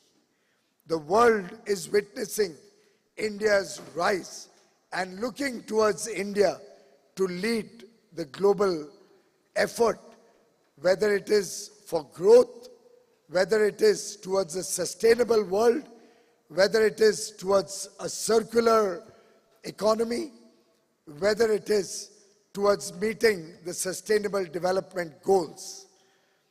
India, through the G20 presidency, has shown to the world a new path, a path around Vasudhaiv Kutumbakam, where we believe the world is one family. Our theme of the G20, which concluded on 30th November, revolved around one earth, one family, one future. India stands committed to inclusive development and growth. During India's G20 presidency, we recognize the importance of the Global South and are delighted that we were able to bring the African Union into the G20 as a full-fledged member, reflecting the inclusive nature of the G20. I am delighted that India was able to offer newer and more sustainable practices like the Global Biofuel Alliance, which was launched at the Leaders Summit at the Bharat Mandapam. India today is showing its presence, whether it is below the earth in farming, good farming practices, or modern manufacturing technologies, or be it in space, where India was the first country to land at the southern pole of the moon through our Chandrayaan-3 mission.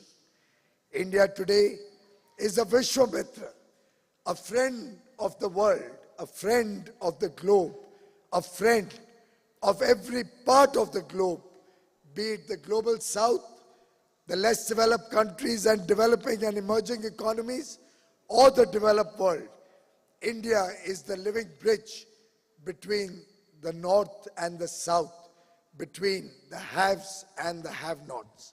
India today reflects the voice of the Global South, and the International Cotton Advisory Committee's 81st Plenary meeting in Mumbai and the Bharat Tex 2024 in New Delhi will both reflect the voice of India, the growing relevance of India. I am sure the industry in one voice together will work towards a brighter future for the textile sector in India and beyond. As they say, when you cross one hill, you only find you have many more hills to cross ahead of us. Friends, today is a landmark day. We will also be, along with the launch of the ICAC meeting, later in the evening, be launching Kasturi Cotton, India's very own branded cotton for the first time.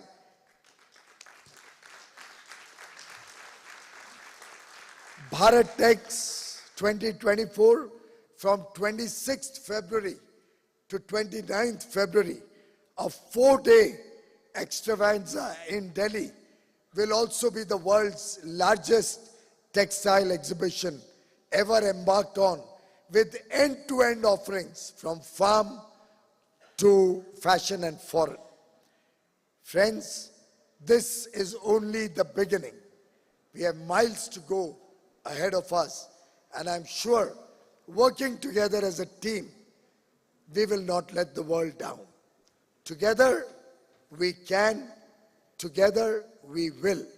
My best wishes to ICAC's 81st Plenary meeting. Thank you very much.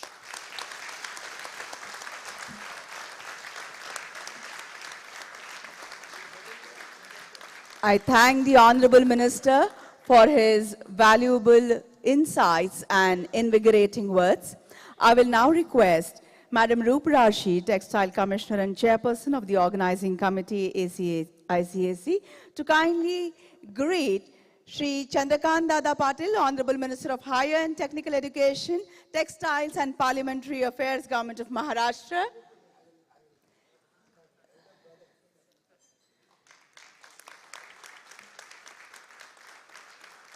I would draw your notice, Dada, to these cotton flowers. These flowers are made of cotton. Thank you, ma'am.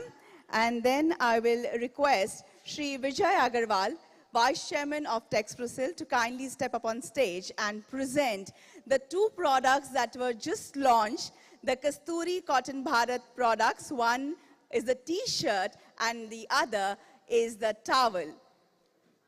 Could I request Chandrakant Dada to kindly accept these products made from Kasturi cotton as a token of reverence and love?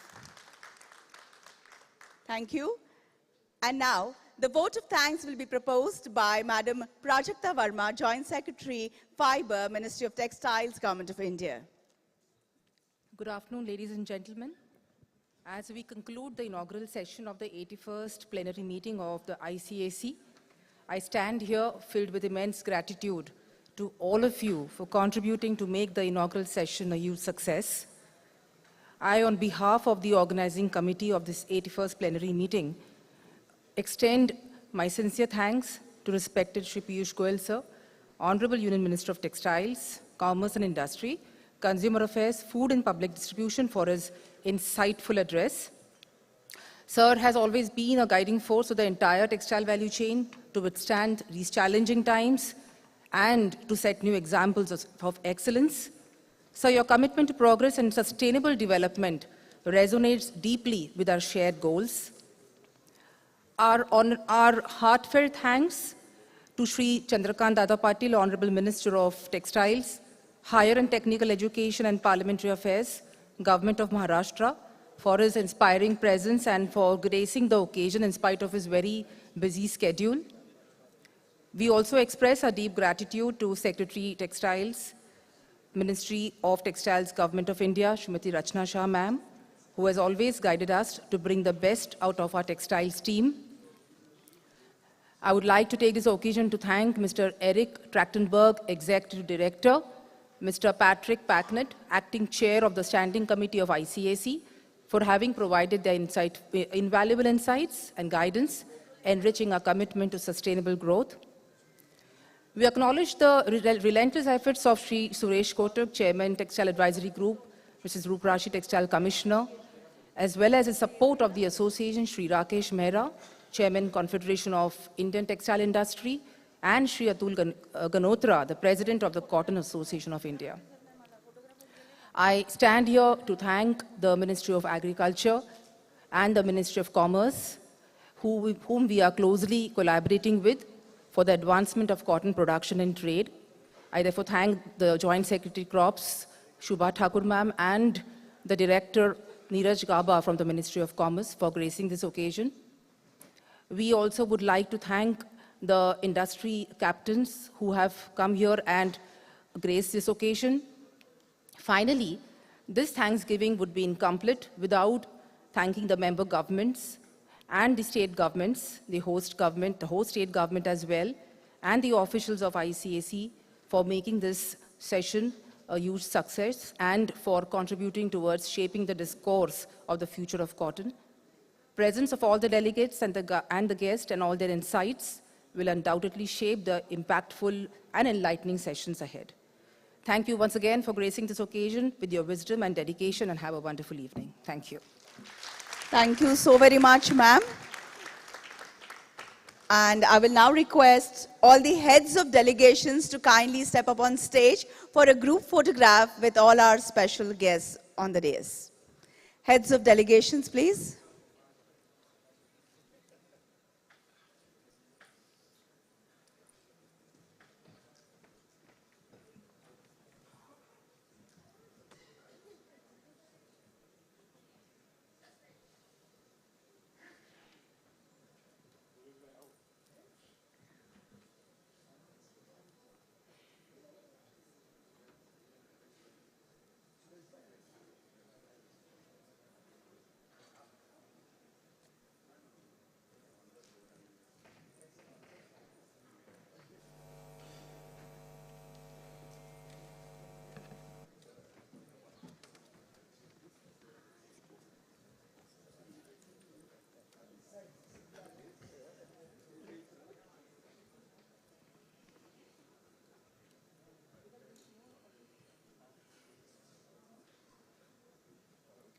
Yes, that is a lovely picture.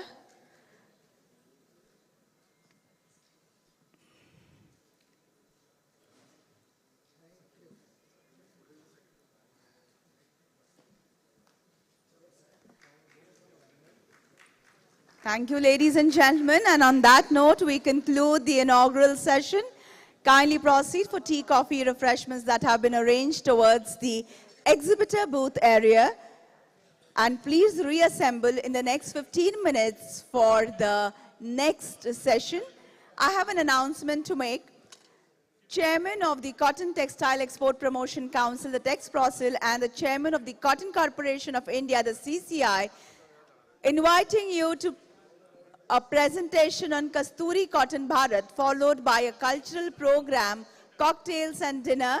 The chief guest would be Madam Rachna Shah, Secretary, Ministry of Textiles, on the occasion of 81st Plenary Meeting of the International Cotton Advisory Committee, the ICAC. And the venue is the same, Lotus Hall number 3, Geo World Convention Center. This is today, the 2nd of December 2023, 7:30 onwards. And the organizers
check, check, check, check.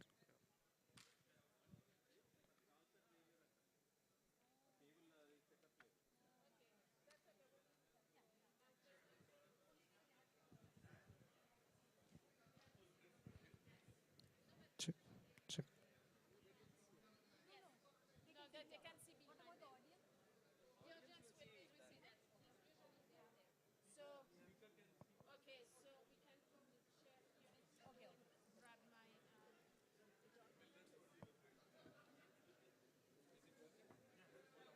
So chairman will sit here.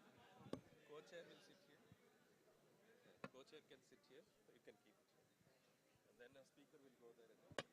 When the question answer is there, then this mic can be passed. That's it? Oh, you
put it on the table? That's fine.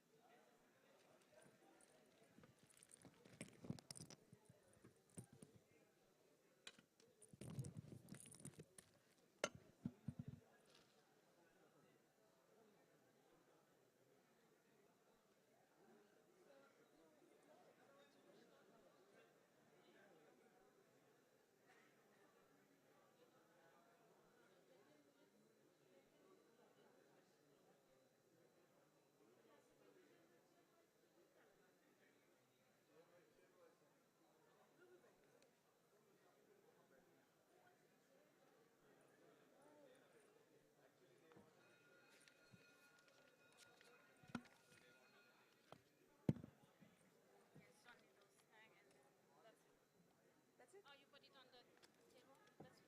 And give me two for the table.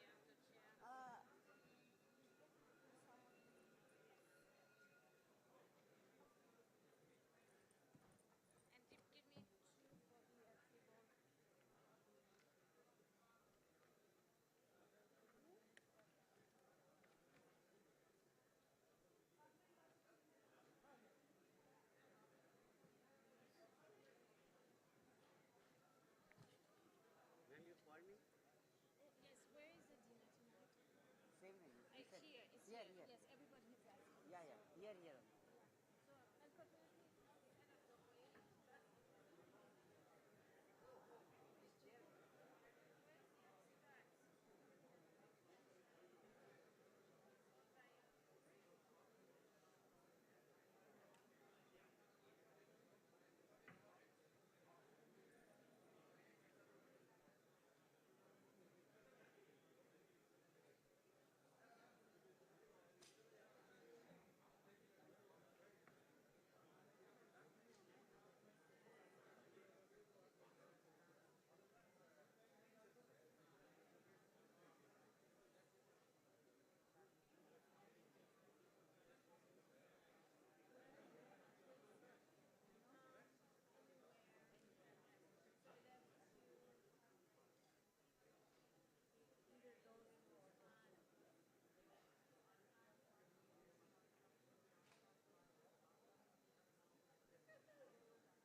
A very good evening, everyone. I request all to settle down, please. We'll start the first open session.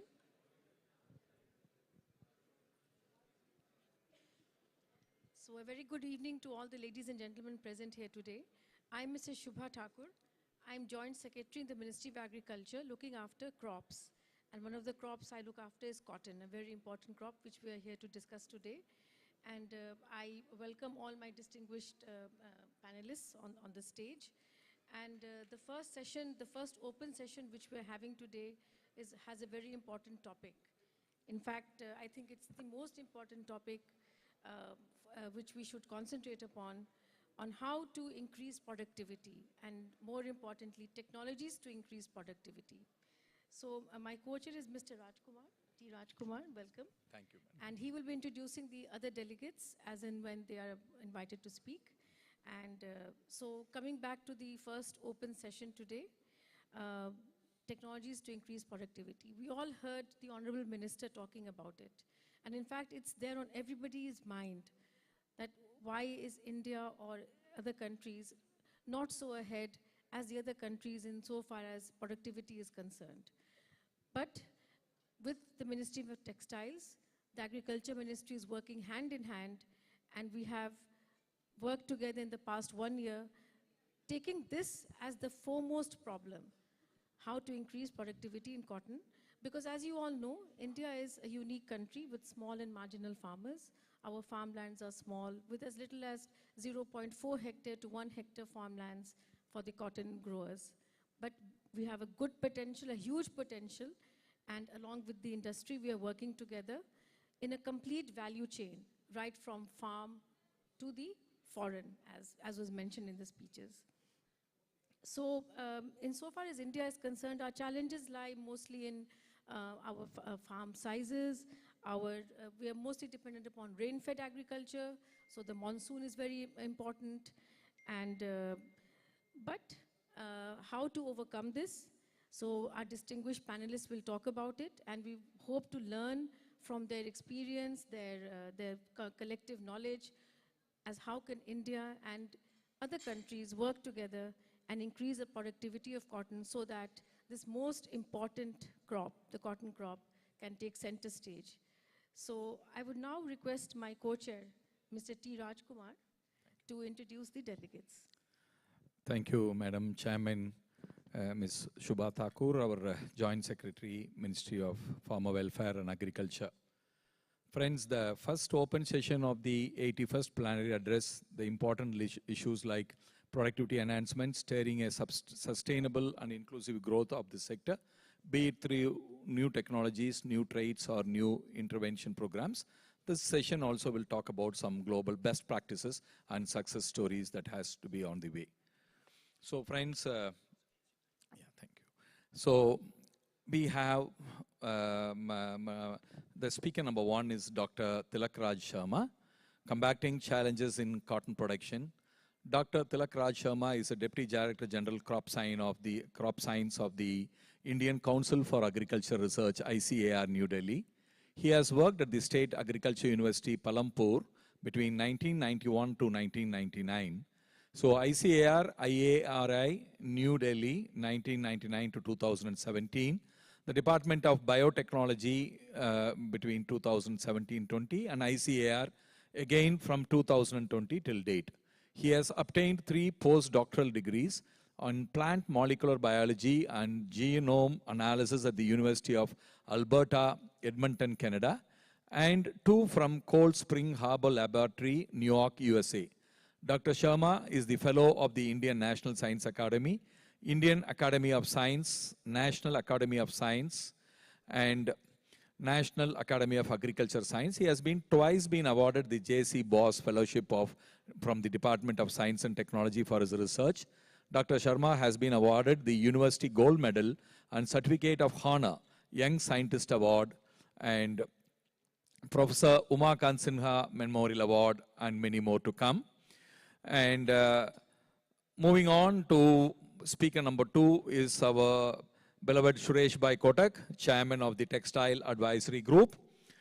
He is going to talk about cotton resurgence through a sustainable value chain. Mr. Suresh Kotak has been serving the cotton and textile industry research in particular and the commerce, economics and education fields in general for the past 65 years. He has been connected with various commodity associations, both nationally and internationally, in Chamber of Commerce and NGOs. He has been frequently representing internationally our government for cotton in ICAC, a global government organization. He represents also the Cotton and Textile Institution at ITMF, an Apex global organization on textiles. He is the chairman of the Textile Advisory Group and also the chairman of the Rajkot Kelwani Mandal in Gujarat, serving 22 units of education as an advisor in agriculture derivative trading to various institutions. Mr. Kota has been invited to some African countries, including Uganda, and have advised them on cotton and textiles. Among his various awards and recognitions are Cotton and Finance Merit Award in work of cotton and general business in 2009-10, and Lifetime Achievement Award by the Textile Association of India and the Cotton Association of India and by the Confederation of Indian Textile Industry. His main interest continues to the development of cotton and textiles. Friends, speaker number 3 is Bio-Hong Chang, GM Cotton, Novel Technologies and New Trades. Mr. Chang is well known. Okay. So the speaker number 3 for us will be Alan McClay, Best Cotton Practices for Sustainable Cotton Roadshow. Alan McClay was appointed CEO of Better Cotton in September 2015. Better Cotton is a multi-stakeholder organization and the largest sustainability initiative in the world, with a mission statement of helping cotton growing communities survive and thrive while protecting and restoring the environment. Its members and stakeholders include development specialists, social and environmental campaigners, and experts in sustainable agriculture, as well as some 300 of the world's best-known fashion and textile brands. In 21-22 cotton season, through Better Cotton Network on field-level partners, 2.8 million farmers in 22 countries received training on sustainable farming practices, and 2.2 million farmers received Better Cotton licenses. More than 20% of the world's cotton is now grown under the Better Cotton standard prior to joining Better Cotton. Alan was CEO of the Consumer Goods Forum and subsequently an independent consultant in sustainability and standards for corporate and institutional clients.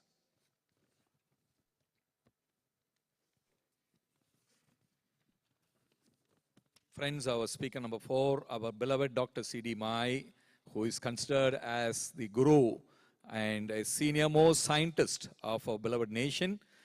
Dr. C.D. Mai is a renowned cotton scientist who currently serves as the president of South Asia Biotechnology Center, New Delhi, and Indian Society for Cotton Improvement, Mumbai. Born into a farming family in Maharashtra, Dr. Mai obtained his agriculture degree from Maharashtra and PhD in plant pathology from the Indian Agriculture Research Institute. He commenced his career in plant pathology research at Indian Agriculture Research Institute and worked in various capacities and Central Rice Research Institute, Cuttack, Punjab Agriculture University, Ludhiana, the Ford Foundation, Delhi, and Maharashtra Agriculture University, Parabani. The research, teaching, and extension experience led him to work as the Vice Chancellor of the Maharashtra Agriculture University, Parabani, Director, Central Institute of Cotton Research, ICAR, CICR, Nagpur, and Agriculture Commissioner, Government of India, New Delhi. Before retiring as the Chairman, Agriculture Scientist Recruitment Board, he was elevated as fellow member of several scientific committees and associations, including Vice President of the National Academy of Agriculture Sciences, and also invited as member of international societies, including the International Service for Acquiring of Agrobiotech Application and African Biosafety Network of Expertise Africa. During his scientific career, Dr. Mai promoted the production technologies of cotton in rainfed areas. Biotechnology is his passion, and he was associated with the first commercial release of BT cotton in India. From biosafety and bioefficiency evaluation through its release by the Genetic Engineering Appraisal Committee, GEAC, he has organized the International Cotton Geonic Initiative Conference and the 5th World Cotton Research Congress in Mumbai as organizing secretary. Dr. Mai has been named in the Alexander Humboldt Fellow of Germany and is the recipient of several honors and awards for agriculture development, including Lifetime Achievement Award and Honorary Doctorate of Philosophy from many universities. Currently, Dr. Mai is a member of the Board of Management of many organizations and universities. Friends, now these are the speakers. I hand over the mic to our chairperson. Thank you, madam. Thank you, Mr. Rajkumar. I also welcome the Secretary General on the stage. And so with this impressive list of biographies, I'm sure we're headed for a very insightful discussion on all the problems of cotton and how to take it forward. And since we're running a bit short of time, I just would request the panelists to keep their remarks for around 10 minutes each, so that we can, if possible, we can have a round of question and answers in the end, and a summing up of the session. So I would like to invite the first speaker, Dr. Tilak Raj Sharma, my colleague from the Indian Council of Agriculture Research, a very renowned scientist and DDG in the ICAR. Dr. Sharma.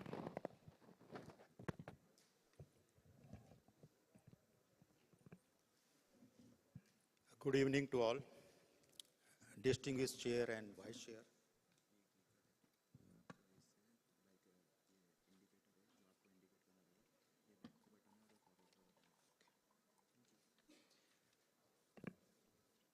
Esteemed delegates, participants, ladies and gentlemen. The topic which I'm going to speak today is on innovative approaches for increasing cotton productivity, a way forward. Although initially 20 minutes were given, but now I will try to bind up it within 10 minutes and try to see that the main points are covered. So, if you see here, as Honorable Minister was also telling in the morning, cotton is one of the most important crops of India, and India has world's largest area, around 13 million hectares, in which we grow cotton. And we are second largest consumer and the third largest exporter of the cotton, which provides 59% material to textile industry, and 6 million cotton farmers are growing this particular crop. Cotton contributes around 29.1% of total exports and 4.9% of the value to the agricultural output. In textile industry, it contributes 4% to the GDP and 14% to industrial production and 11% to country's export earnings. The value of textiles and apparel industry is around 165 billion to 40 billion exports, and you know that this is one of the most important crop which is grown in different parts of the country, and these are different zones in which India grow cotton in different districts and different states. The most important figures which I am going to present today here is, in spite of the fact that we have largest area under cotton and 60 lakh farmers are involved in cotton growing, but the farm size is very small, 1.2 hectares in, and the most important part is that the irrigated area which we have as compared to other countries like China, Australia, Brazil, USA and Pakistan, we have only 33% of the area under cotton which comes under irrigated area. So that itself tells us that how the cotton productivity is low in our country. And also the duration of cotton is also very high, 180 days as compared to other countries, and the cultivation cost is relatively less, around 600 to 1,137 US dollar. And production cost per kg unit is also almost comparable to other countries. But the main reason here of low productivity is of our irrigation and other inputs. There are certain challenges for high productivity which comes under narrow genetic base of our varieties which we grow, and also under environment, elevated CO2, increasing temperature, variable rainfall, deteriorating soil health, and also under abiotic stresses. Drought tolerance is one of the most important stress, and followed by heat tolerance and water logging.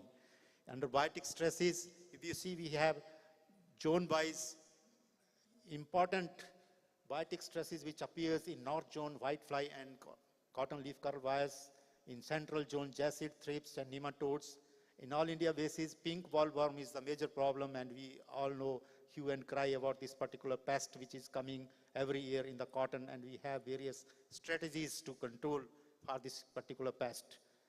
And one of the most important strategies, which I'm sure that other speakers will also going to talk, is the transgenic cotton to tackle the bollworm problem. And we released transgenic cotton with Cry1AC gene in 2002 in India, the first event which was released MON 531. Followed by, in 2006, another event which VZ2 was released to combat these target bollworms like spotted worm, American fly, and pink bollworm. And these were one of the most important strategies, and because of which more than 90% cotton which is coming under BT is being grown in the country. And the particular slide shows how we have released cotton hybrid, BT cotton hybrid in 2002 to 2014, around 1,127 private sector BT cotton hybrids were approved in the country. But after 2017, only 130 BT cotton hybrids have been released, and these were released by All India Coordinated Research Project on Cotton Improvement. And now all these hybrids are covering around 90% area of the cotton. Besides hybrids, our institute at CICR Nagpur is also working on development of BT varieties. Around 21 varieties have already been released for different zones, and you can see these details of these varieties you can find from the institute's website also. But the major problem which comes here is development of pink bollworm resistance against Cry1 toxins, and all these red figures which I showed here is the area in India in which BT genes have already been overcome by pink bollworm. In 2008 and 2009, Cry1AC was showed resistance to BT, this pink bollworm, whereas in 2014 and 15, VG2 also has come to the resistance of this particular insects, and it has become a major problem, so that we are now trying to introduce resistance genes from wild species, and this is one of the most important screening technology which we have developed, how we can screen resistant genotype against these bollworm and then introgress these genes in our cultivated varieties. And for this purpose, we have strengthened our pre-breeding activities at the council level, Indian Council of Agriculture research level, and at these 5 centers, trait-specific pre-breeding activities are going on, and we are trying to introgress genes for cotton leaf curl virus resistance at Faridkot, fiber quality at Rauri, Jasid tolerance at Coimbatore, and high gening out sucking pest tolerance at Surat and at Nagpur for Jasid, drought, bacterial blight resistance, and fiber quality. And all these pre-breeding activities are major part now in our breeding program, wherein we are bringing genes from wild species, and this is one of the examples where we have brought GVS 8 and GVS 9 imported from USDA, and for introgression of high-yielding, locally adapted elite genotypes, and we are here to introgress genes for cotton leaf curl virus resistance from these 2 lines to the cultivated varieties of the cotton. And this is one of the examples wherein we have shown very clearly how marker-assisted selection can be used for the transfer of genes from wild species to cultivated species, and this is one of the very important approach. Now, our cotton breeding program has been diverted towards a different mode, and we are working on a product profile mode wherein various traits are being considered, like plant height, maturity 120 to 140 days, plant height 100 to 120 days, then bollworm size 4 gram, ball number 10 to 12, and sucking pest tolerance good. All these traits are being incorporated as a package of traits which are to be incorporated in a product in the form of cotton variety and cotton hybrid, and that's what we are advocating now. And in the genomics, if you see, cotton is one of the most important and privileged crops, where 8 species genome sequence has already been available in public domains, and all the genes which are reported for different traits are also available. And this is one of the very important source for genomic assisted breeding and marker assisted breeding in cotton, where we have to use new tools for introgressing the genes from different species. And this particular slide shows how much database we have in terms of DNA markers, more than 276,000 genetic markers consisting of more than 3,000 RFLPs, 78,000 SSR, and 1.8 lakhs SNPs are available. And these markers are very important tools in the hands of the breeders to introgress genes in a rapid speed in the cultivated varieties.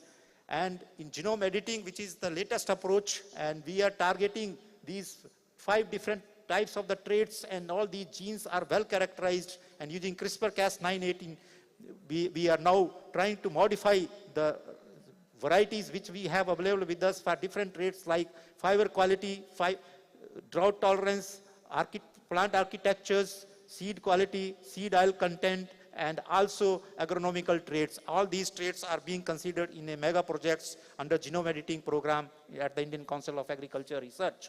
And to facilitate this, speed breeding is one of the very important techniques which we are using to facilitate to take more than 3 generations in a year with 4 to 10 balls and good germination percentage. And this technique we have already standardized up at our institutes. Besides speed breeding, by taking into consideration the light intensity and photo period, we have also developed a technique for embryo culture rescue, wherein we can take more than 3 cycles in a year for a particular crop to facilitate the whole breeding process and rapidly introgress genes from different species. Besides breeding, we have very important precision water management for productivity enhancement and water use efficiency techniques developed. And this technique is very, very important to increase cotton production in the country. And it has already been demonstrated to the farming community. Towards for using spectral signature of local cotton cultivars, nitrogen stress assessment has also been done through drones. And using drones, we have established field zones based on nitrogen sufficiency and fertilizer nitrogen saving, and improved use efficiency of variable rate application of nitrogen have also been demonstrated. And there is also one of the important methods which we have given for drip mulch fertigation techniques in irrigated cotton. And you can see here how productivity can be enhanced by using this particular approach in hirsutum and long staple hybrid cottons. And also productivity enhancement through legume intercropping systems. This particular cropping system shows very clearly how we can do intercropping of different legume crop like cluster beans, cowpea, green gram within the cotton varieties, and we can increase the total productivity of the farming community. The sensor-based application in agriculture has also given very important technique for us, like artificial intelligence, which is used for trapping the insects. And also, we have also developed a diagnostic method. And since the time is less, I would directly come to the way forward which we can do in future.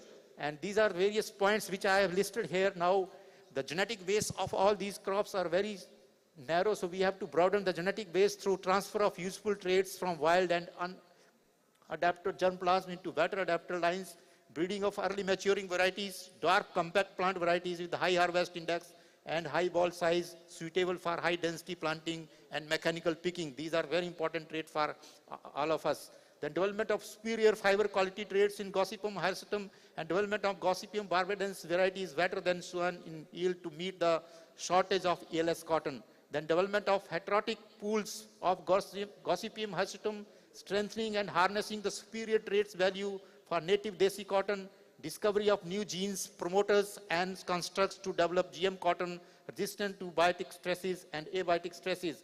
Then exploring advances in genomics and genome editing for development of transgenic cotton and improved cultivars. And then use of sensors, drones, AI, and IoT-based production and protection technologies for increasing crop productivity in these cotton growing areas of the country. So with these words, I would like to thank here and would like to invite questions. Thank you, Dr. Sharma.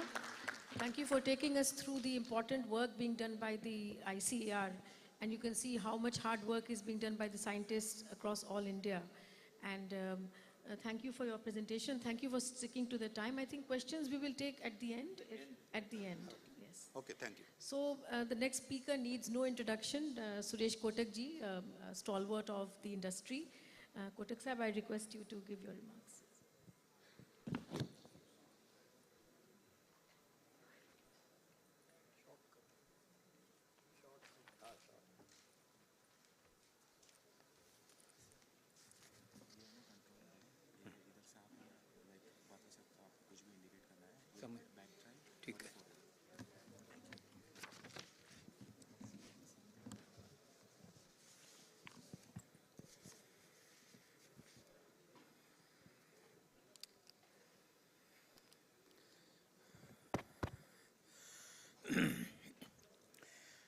Good evening. I know that the things have gone delayed, so I am not going to give you more of technical data because I am a businessman and I do not have a prowess or the knowledge which these technocrats have. So what I will give you is a little commercial side and what is useful to the textile value chain out of the present situation which I called quite menacing. I respected Chair Shubha Thakurji, the worthy audience, textile value chain people, and erudite scholars like Dr. Tilakraj and Dr. Mai. Dear cotton friends, as a commercial man, I would just say that we all understand and appreciate that we are in a siege of menacing climate change impacting our lives and living. And the global economies are beset to grapple with the formidable challenges of greenhouse gases leading to serious climate deterioration affecting various aspects of our very existence. The greatest worrying point in the issue that there is also a decline in agro-productivity and guzzling of scarce resources in form of inputs. I would like to make you a reminder of the economics definition, the very definition which Lionel Robinson has given, that economics is a science of scarce resources and unlimited wants. So the resources are to be protected and that is what the world is concerned about. In this context, I would like to tell you that cotton, by the eminent researchers and scientists have been found as a virtuous plant, a plant that captures carbon emissions from air and stores it in the soil, making so rich and also productive. Thus, cotton has been emerging as a fiber of deliverance, a fiber and answer to environmental problems, together with the spread of economic and social benefits. This nature's noble and adaptable bounty has invigorating power, and it's a boon. It's a boon to mankind. And this is possible if we resort to deploy sustainability measures and practices to the total value, and it will affect and improve the total value chain from production to the consumption. And not only that, but it will give a cascading effect to the value chain's empowerment. Dear friends, this ingraining of doctrine of sustainability would certainly lead cotton to a resurgent position, a preeminent position which it used to enjoy. Today, we shall dimensionally discuss shortly how cotton resurgence can take shape. Let us we have to realize that we have to comprehend the dynamism of cotton by also understanding one dictum that preserve the past, act is the present, but create the future. So we have not to forget the past, the innovations and the work which the researchers and scientists have done. We have to preserve it. But we have also to act in the present, in the situation which we are in the menacing situation. Resource conservation and energy conservation, as well as reducing the greenhouse emissions. These are the problems and which cotton can solve.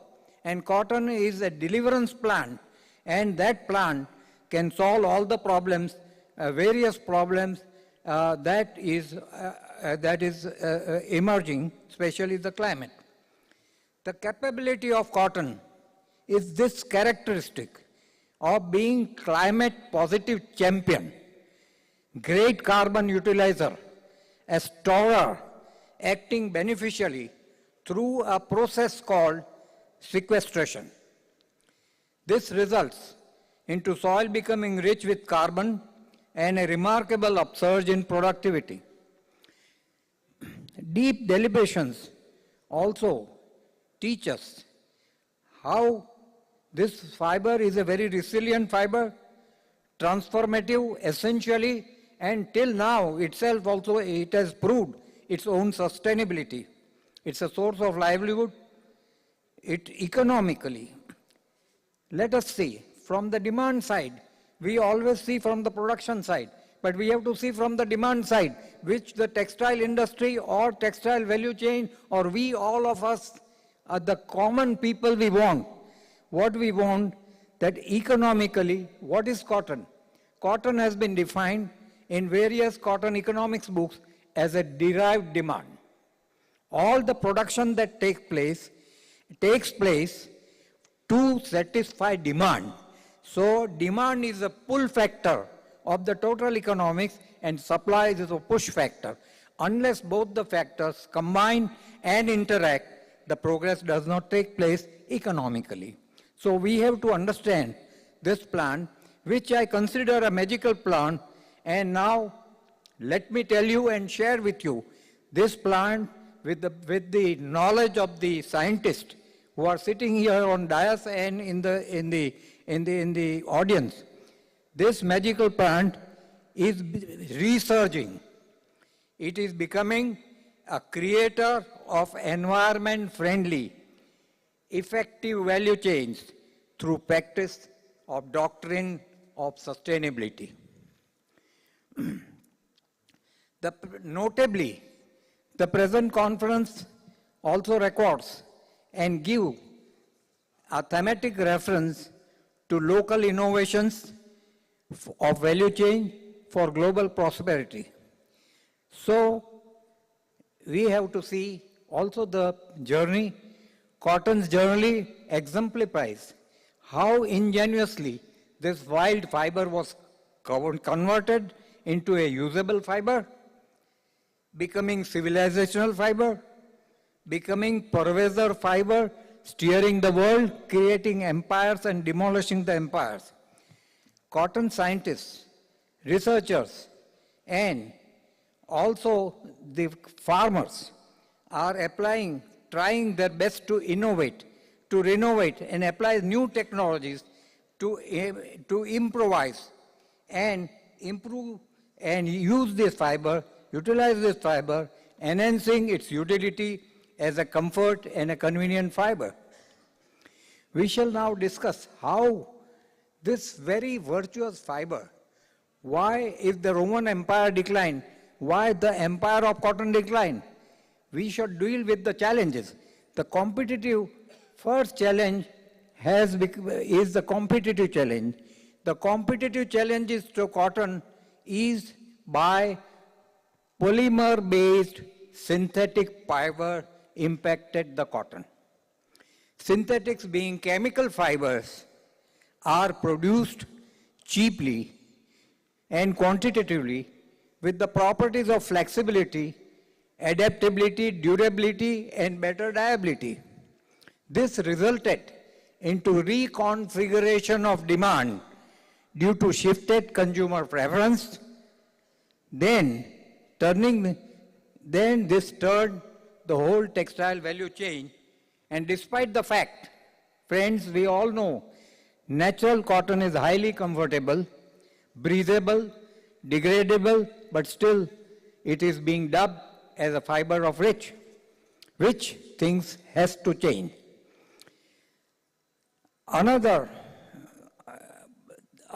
beating to the cotton was that in earnest search, the technologists and the scientists resorted to adoption of overuse of chemical fertilizers, toxic chemical pesticides to get production boosted. This was to preserve cotton from pest attacks by use of reckless manner pesticides, creating an impairment and bad name to the cotton. This entailed use of greater energy, more water. Cotton became a guzzler of resources in form of inputs like water, energy, fertilizers, and pesticides. Resultantly, cotton has been now recognized as a saver. So the cotton which has become emitter of greenhouse gases now will emerge as a deliverance fiber. Friends, the protagonists of genetically modified crops have their points of view, good points of view, and there are many good points which has been discussed here. Even Dr. Tilakraj ji gave a lot of good points of how things can be saved. But with all that, see, the genetically modified crops, and Dr. Mai can correct me in my conviction because he is a guru. I always listen to him. Because, sir, cotton, genetically modified crops are becoming resistant. It becomes resistant and increasing resistant as the penicillin, streptomycin, and all the medical things became resistant. This has become resistant too. And I would request Dr. Mai to clarify this, my idea, because he is a technocrat and I am a commercial craftsman. Now, the retrieval efforts to achieve cotton resurgence, one thing is sure, as a commercial man, I have realized that we need to fathom out. We have to understand what is the advantage of cotton? What are the cotton's attributes which makes it highly sustainable and affordable? Scientists have spotified already, which I have discussed, cotton's unique capacity to capture CO2 from air and store it in the soil. The second point which you may notice is that cotton fiber contains 94% of cellulose. The cellulose is highly biodegradable and non-polluting, essentially. We must proceed to integrate, therefore, science and technology capturing carbon capturing property of cotton and carbon's productive richness to soil biomass, because this is also known, if I understand correctly, sir, it is known as carbon sequestering. So this carbon sequestering is the key, and is the key to resurgence of cotton. Technology can come into greater play by deploying above phenomena by actionating systematically. My friends, I was told, and I understand, that even cotton stalks which are burned, and the Delhi pollution is due to this burning. So burning is creating pollution.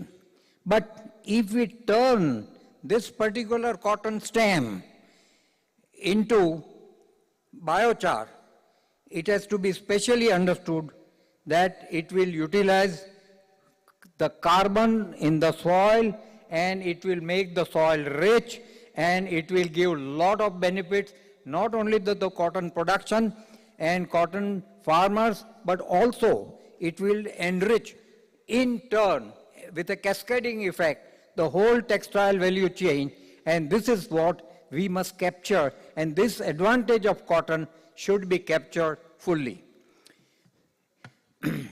There are additional sustainability approaches in cotton farming, which very rightly, sir, Tilak Rajji has said, say for example, no-tilling, use of earthworms, the vermiculture for better soil, protecting soil microorganisms with use of biofertilizers, agrochemical management, which he has given, and today the SEEP in the morning, the SEEP committee discussed 22 measures for this thing, how to reduce this kind of pollution effect. Now, also focusing once again that we should promote and find this creative this knowledge creatively, utilizing this commanding aspect of cotton.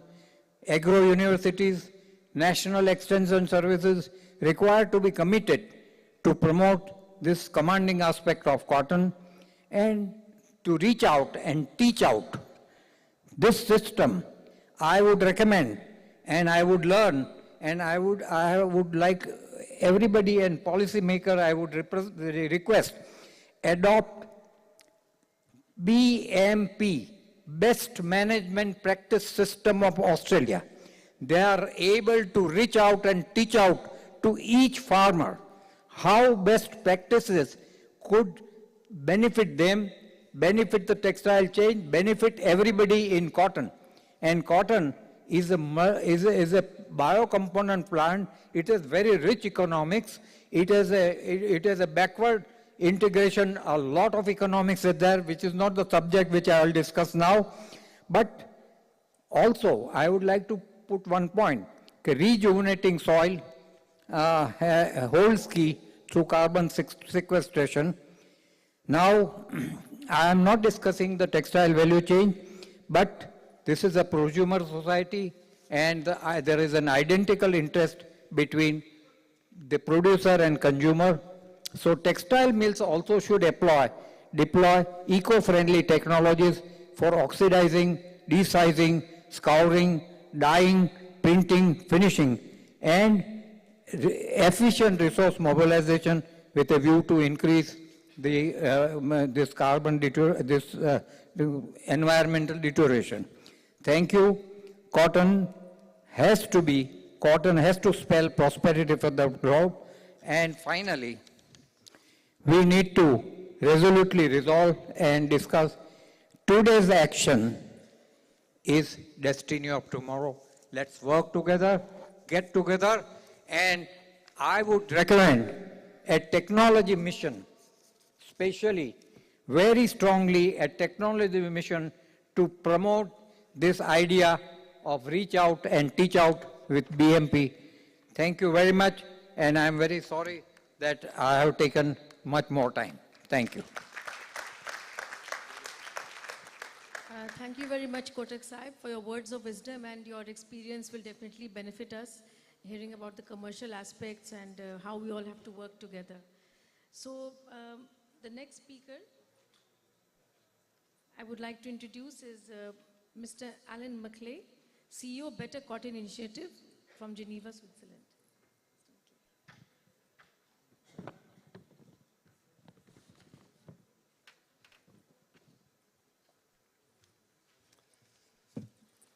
Which one?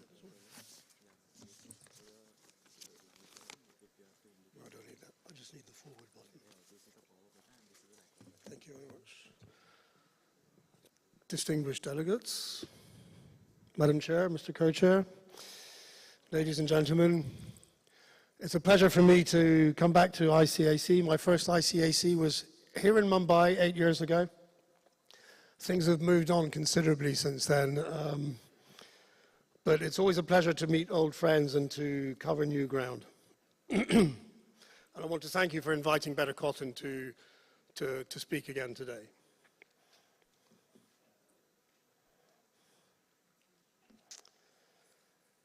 This agenda looks longer than it is.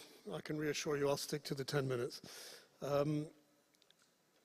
Better Cotton has delivered impact at scale by offering tailored solutions for a global issue. And I think that speaks to the title of this session, The Best Global Practices for Sustainable Cotton, for a Sustainable Cotton Roadmap. I'm going to talk about what we do very briefly. Some of you will have heard of it already. I really want to focus on India because it so happens coincidentally that not only is India the country where we have the largest number of programs and the deepest programs, but it also happens to be the subject of our latest impact report. So I can quote directly from some of the figures. So it's a fortunate coincidence that we're all in India for this meeting. And I'll talk about traceability because I think it's a game changer for the industry for the future. So Better Cotton is the world's largest sustainability initiative in cotton, with about 22% of cotton produced globally produced under the Better Cotton standard or its equivalent.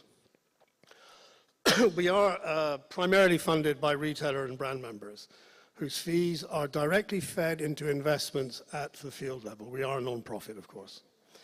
Crucially, we work through local partners to instill good sustainable agricultural practices. And you can see from the figures here the different countries we work in. We work either with our local partners or with benchmarks. There's a huge variety, huge divergence, as you can see, in the volumes produced. You would see an equal divergence in the number of farmers per country at the opposite end because of the vast gap between smallholders and large farms. And that's a characteristic of cotton production which both presents opportunities and constraints for our work. As it happens, we have more licensed Better Cotton farmers in India, almost 1 million, than in any other country in which we operate. And altogether, over the last 8 years, we've invested something like 31.5 million euros in our India program, if you look at the cumulative total. So very quickly, I'm going to move over to some figures on from the impact report in India, just to give you an illustration of what can be achieved when all the involved stakeholders and parties work together, because that's what Better Cotton is at the end of the day. Better Cotton isn't a monolithic little NGO. It's actually a loose coalition. It's a movement of literally hundreds or even thousands of organizations around the world that link the demand side, the 350 or so brands that we work with, all the way through the supply chain to the production in the field. And that's the power of the coalition of Better Cotton. And this is an illustration of what can be done. India's a really good example. So I'm just going to focus on couple of figures. First, on the environmental side. In the latest report, you will see that we have helped, we're not the sole authors of this, we've helped total pesticide use as of last year was down by 53% since 2014-2015. Apologies, I'm going to read from my notes here. The number of farmers using highly hazardous pesticides was cut from 64% to 10% in that same period. And the use of monocrotophos. Now, we're not going to take the credit for the decline in monocrotophos, but I think the campaigns that we've been running have certainly helped. Dropped from 41% to just 2% in this time. In soil health, we've seen Better Cotton farmers reduce their synthetic nitrogen per hectare by about 6%. And that saves obviously on the input cost as well as on the environmental damage. And finally, water usage for irrigation was reduced by 29%. Those are just examples. I'll give you some examples on the social side now. Women's empowerment is a big priority for Better Cotton. We've seen an overall increase in the number of women Better Cotton field staff, and that's really important, the field staff, because they set the example and show what can be achieved. 2 seasons ago, around 10% of field facilitators were women, and that rose to 15% last year. So these are incremental changes that we're encouraging. And we note that our program partners in India now run producer units with only women farmers and an average of 70% women staff members. So these are all really good indicators. But we also work on livelihoods. Let me give you a couple more examples from my notes. Total production cost per hectare decreasing by 15%. I don't need to tell you that that goes straight to the smallholder's bottom line, which is massive in impact. We've seen reductions in labor expense, especially reductions in seed and fertilizer expenses and input costs, and profits per hectare remaining stable or even trending slightly higher, because it's not just about the profit per hectare, it's obviously also about input costs. But the net result is an increase in income for farmers over several years and over, obviously, a large number of examples. Now, I think, with the possible exception of Alan Williams, there aren't very many farmers in the room. So I'm going to try to give the voice to some farmers. I'm told we had a little bit of a flurry trying to get the video to work. I'm told it may work. If it doesn't, I'll tell you about it. But briefly, in India, we did help this campaign on, oh, my slides disappeared, this campaign on pesticide cocktails, on avoiding pesticide cocktails. And that and other things have helped some of the farmers explain what better cotton means to them. And if we could play the video, please.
The voice from the field is obviously the one that we keep having to go back to make sure that the work we're doing is really genuinely useful. Madam Chair, I know that I'm almost at 10 minutes, but I can assure you it's only going to be a couple more slides and maybe 30 more seconds. The biggest game changer, I think, in recent years, apart from the technological and the economic innovations mentioned by the two previous speakers, and which are equally important, is traceability. Exactly a month ago, sorry, I'm going one too fast, we launched the Better Cotton Traceability Program. Now, this was more than 3 years in the making, talking to all our retailers and brands, but also all the actors in the supply chain, canvassing them, making sure that they were ready for it, and finding out that they were much readier than they realized themselves. But it's a huge job. As you know, it's a very large, complicated, fragmented, diverse supply chain. So we have to start somewhere. For the moment, we want to show at least country of origin, and eventually we'll try and close the loop all the way to the farmer, but the farm to gin link, as you can imagine, is the biggest challenge. Anyway, we have to start somewhere. We've started.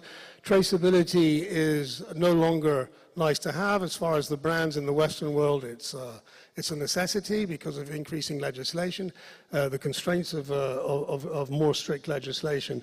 For us, it's also a huge opportunity because it enables us to communicate along with the product the impact, and the impact related to the product. And this is critical because impact at Better Cotton is everything.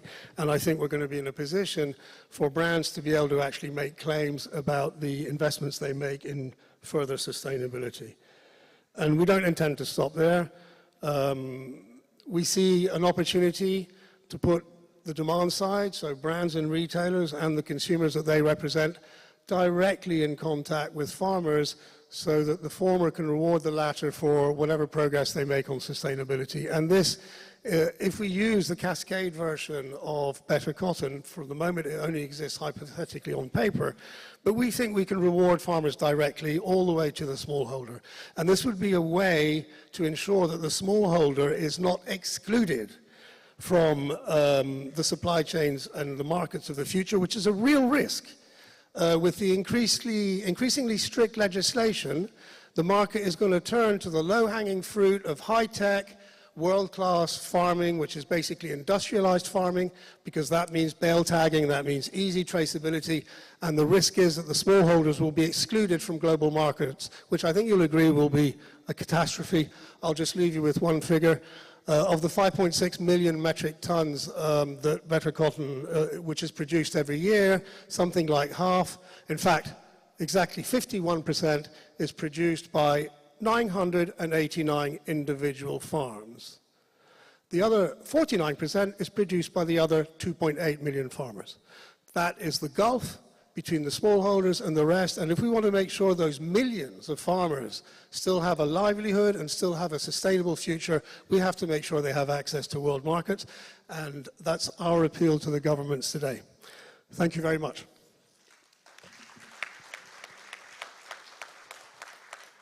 Thank you, Mr. Maclay, for telling us about the Better Cotton Initiative and the good work you've done with the farmers to improve their incomes and to talk about the pesticides misuse. So our next speaker is Dr. C.D. Mai. He's the president of South Asia Biotechnology Center and a former Agriculture Commissioner in the Government of India, which is a very prestigious post, looking at the policy aspects of cotton. So over to you.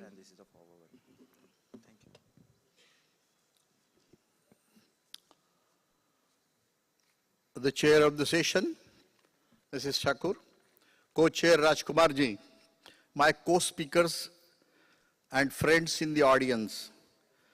I am asked really to deliver something with success stories of enhancing productivity and profitability of cotton in India. Particularly, I am working with the farmers, and I am just quoting you few success stories where we have achieved. Now the problem is how these small success stories can be replicated on a larger scale. That is the basic issue. For example, my friends from CICR has done a very wonderful job. They have very clearly said, what are those districts where the productivity is extremely low? I think this is a very important slide, and where basically we are to work. Now, the last group, which is the almost 76 plus 46 district, out of all these have less than something like 300 to 400 kgs of productivity. Now, unless we improve here, it will not be possible. And these are all the areas where it lies in the 64% of dryland agriculture. Now, there are, of course, several reasons. Plethora of high cultivars in India, all smallholders, everybody has his own choice, and they create sometimes a problem. There are some varieties which are long durations, but they are grown in dryland situations, is very bad. Deterioration of soil health. And my textile friends always tell me, Dr. Mai, bring something like magic seed, which can boost the yield. I tell them, seed is only 20%. Actual agronomy all practices is more than 80%, which is very important for raising productivity of cotton. Now, the income issue, this is what we are talking about, why success stories. Profitability of a farmer is dependent on two things. One thing is, with the present cost, if he can increase the yield, or he can reduce the cost of cultivation. I think these are the two issues where his profitability is dependent. Now, if you see the major cost of production in this country, it is the human labor. That is the most important, where nearly 45 to 56% of his cost is only on labor. Picking, sowing, interculture operations and all them. Rest, if you talk about seed, it is hardly something which is 5 to almost 10%. So basically where we'll have to target is reduction in the labor cost. These are the, I think, some of those where over a period of time, how the labor cost has gone up, how, for example, the expenditure on insecticides have gone up over a period of time. Now here, this is where we'll have to, if we want to improve the productivity of farmers, I think our profitability of the farmers we have to do. As I said, profitability and productivity are dependent, where in the same income, same inputs, if you can increase the yield of the farmer, that is one thing, or we reduce in the same cost the cost of cultivation.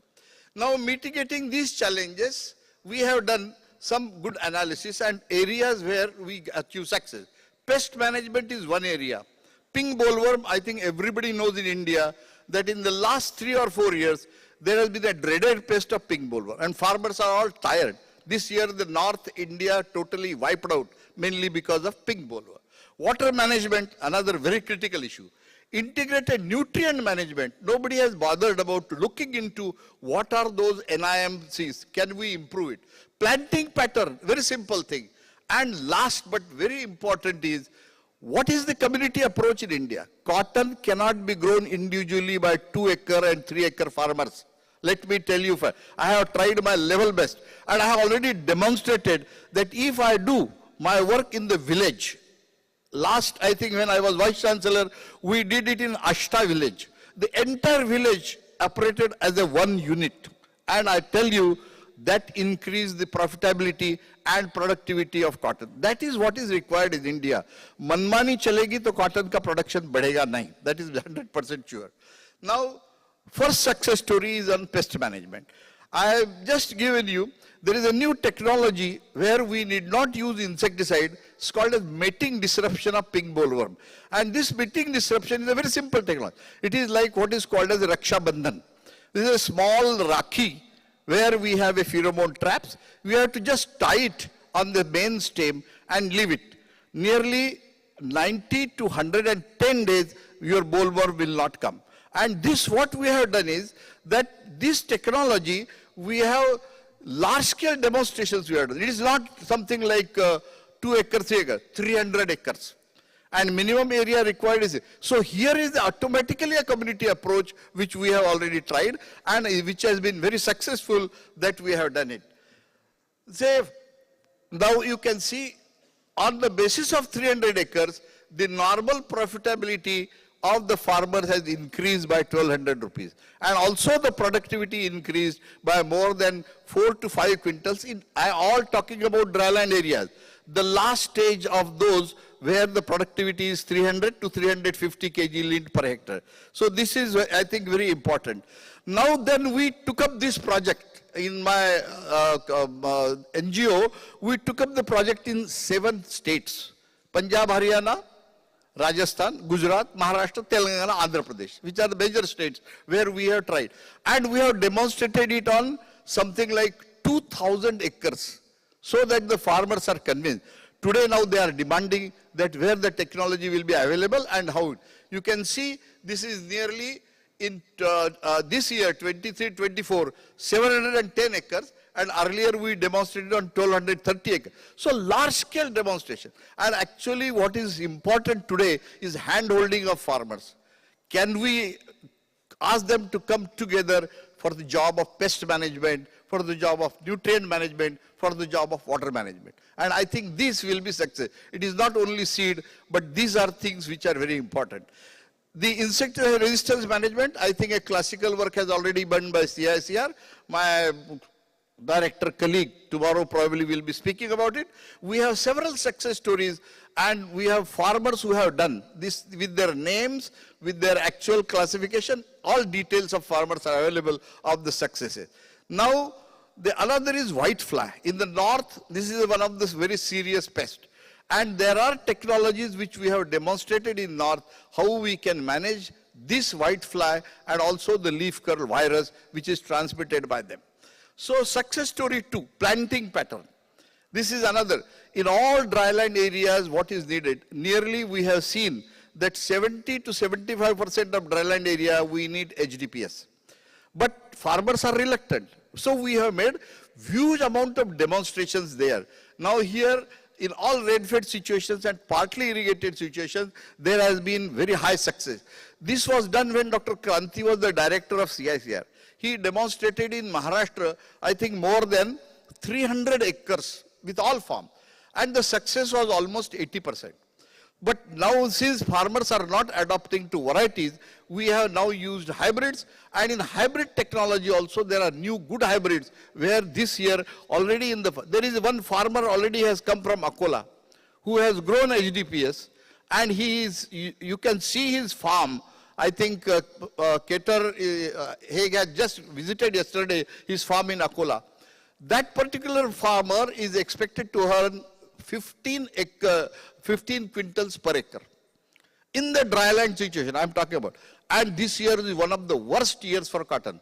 Heavy rainfall, no rainfall, and now you can see there is another rainfall in the winter, which has damaged the cotton crop everywhere. But he is successful. So my point is that we have to have consistent some technologies to be transferred to a larger scale. And this, my association is taking them on nearly 100 acres in Vidarbha region. That is our target. Now success story 3, micro irrigation. Drip irrigation is we have been insisting government of Maharashtra that they should give excessive subsidies to micro irrigation in cotton. You see, this is the data which I have brought from a textile man who has done a wonderful analysis of entire cotton. 62% of the cotton yield is 300 kg length, and that is all in the rainfed area. Surface irrigated area of Punjab, where water is freely available, 20% area has only 680 kg length. If we use drip, and that is only 10% area of this country, our productivity goes to 1000 kg length per hectare. Tell me that our textile people will simply jump. If I have 50% of the people or farmers out of my 70 lakh or 7 million farmers, if they grow on irrigation and increase the yield to 1000 kg length, I think there will be no problem in the textile industry. Tomorrow they will be jumping. Today they are not happy, mainly because the productivity is very low. And now you see the comparison. Excellent comparison. There is huge data. I have not given everything, but a part of data which we have done in the farmers field. Integrated nutrient management. Wonderful, the cotton after cotton, and there is a huge amount of deficiencies of micronutrient. We are all dependent on the MPK. Now there is a solution for this. And one company has brought a wonderful solution. They call it as new technology. They call it as crop tech solution, where one molecule of a fertilizer contains not only NPK, but it contains 5 micronutrients. NPK, sulfur, zinc, boron, manganese, and iron.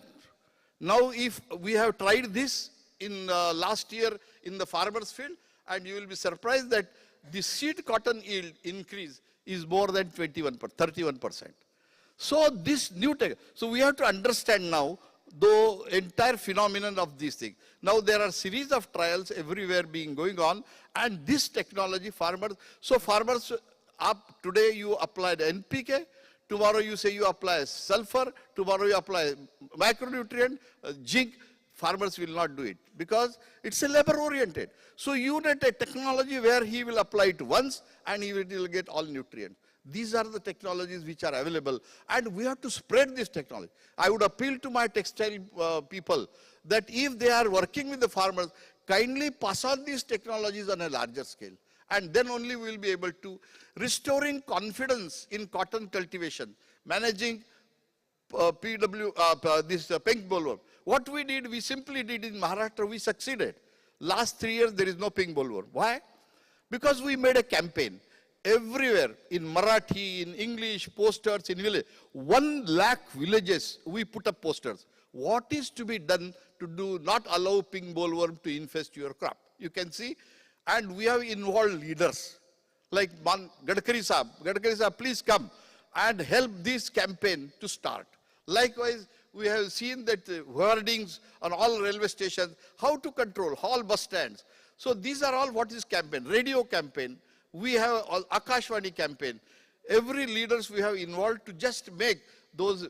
So these are emerging solutions for meeting disruption technologies, and this will be very useful. I have given you one example. There is one cotton farmer who celebrates the arrival of BT cotton and micronutrient, because for the last 23 years, his average productivity per acre is 20 quintals per acre. And it is in the dryland area of Amravati district, Akola district. So he is Mr. Ingle. He has been honored by several, even in Australia, in America, and everywhere. And he still grows cotton. But precision farming is adopted by him on 20 to 25 acres. So this is what I said, that we can go way forward. There are lots of areas, the yield gap can be currently estimated, which is at about 30%, can be met. But we need very effective transfer of technology and also hand-holding with the farmers. Make them groups.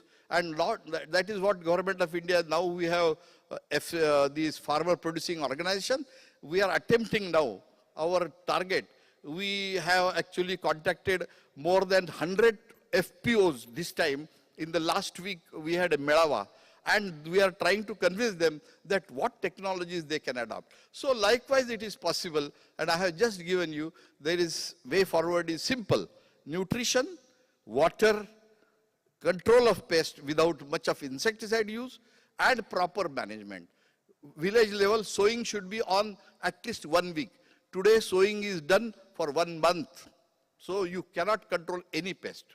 This is what I call it as most important is community approach in cotton. I think cotton, textile people will say, our Skotaksa will be happy that cotton is cool. Don't bother about synthetics. And thank you very much for listening to me for a short time. Thank you, Dr. C.D. Mail, for your insight and and for all the success stories with what we learned today, and so there is hope. So we can emulate them for the other farmers.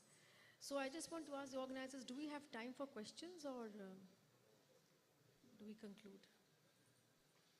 We can take some questions? Okay. So the gentleman over there. Somebody can pass the mic to him on my... Mic then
Yeah, thank you very much. These are very, very important questions. And one of the questions is related to the quality traits. You know, we have a set parameters for varietal release in All India Coordinated Research Project on cotton, wherein we don't go beyond a set benchmark. So particularly for lint size as well as the ball size and also the quality of this fiber is very, very important to maintain. And whenever a variety is released, all those parameters are met, only then it is released. Your second question is seed chain production of these particular varieties. That is really a major question. And unless we have collaboration with private companies for seed production, I don't think we can go with that varietal diversification in our farming community. But our institute at CICR, they are signing MOU with different seed companies to see whether we can produce seed of these varieties, because for high density planting system, varieties are very, very important. And we know the hybrids are grown only in India and some part of Pakistan, but in the rest of the countries only varieties are grown. So it's a very, very important technology, and we have to embrace that technology. Thank you. We have time for just one more question.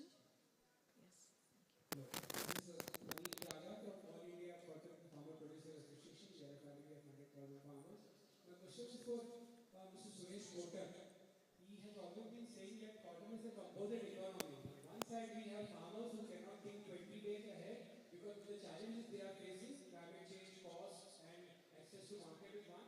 On the other side, we have the industry which is looking 20 years ahead. So who will take the first initiative and what should be the first step? The point is, that question is correct. We have a elongated value chain, and that is why I recommended the message, reach out and teach out. Whatever the solutions the technocrats are giving, as Dr. Mai has given suggestion that 80% is the agro practices and 20% is only the seeds. Then Dr. Tilak Raj has given preventive measures, and some examples also has been given by Dr. Dr. Alan Maclay. These sum and substances, unless the knowledge transfer, not technology transfer only, the knowledge transfer and awareness gets around. And that is what the association, chambers of commerce, and all the even commercial institutes like CT, like Cotton, of course, like CT or CIA, or even I would like Cotton Corporation to take up much wider job for this information dissemination. The initiative of Kasturi Cotton, initially done by Cotton Corporation, is bringing results today. And here Mr. Pradeep Agarwal is sitting, who has taken the initiative. And what a metamorphic change, and what kind of promotion is being done. Today is the example, what kind of promotion has been done. Then people become aware, and that is the answer. And that's why I suggested BMP method of Australia. Australia method of reach out and teach out is commendable. Thank you. Thank you, Kotak Sai. So I think we can just wind up this session. I will just give a brief of what all the speakers have mentioned so far. So, starting with Dr. Sharma, so he mentioned about India's contribution to cotton, how it's the second largest producer, and also we export a lot of cotton. And he gave us an idea about the cultivating practices in India, the challenges in Indian cotton, and but how we introduced the transgenic crops, and how we have fought the pink bollworm. So all the research aspects he dwelled upon, and also the major collaborations from the USDA, introduction of GV8, GV9, and how the ICR has a huge database, which I think is a big achievement of ours, and a lot of collaboration can be done through the cotton producing nations. And the way forward is, of course, we have a lot of challenges in the way forward. but we need to broaden our genetic base and breeding for early maturing varieties. Kotak Sahib, of course, gave lots of words of wisdom, and very rightly in the side by side, the COP28 is going on, and he dwelled upon how the cotton crop is very important from the environment point of view, and the aspects of all the commercial aspects, how the Indian textiles mill, how they should work together,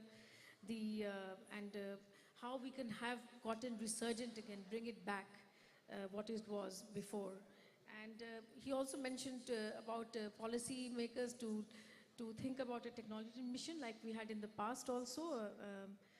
Of course, we will take that thought back with us. And importantly, he also described about how cotton declined and the rise of the man-made fibers. That is a challenge for the cotton industry. But in the end, reach out and teach out.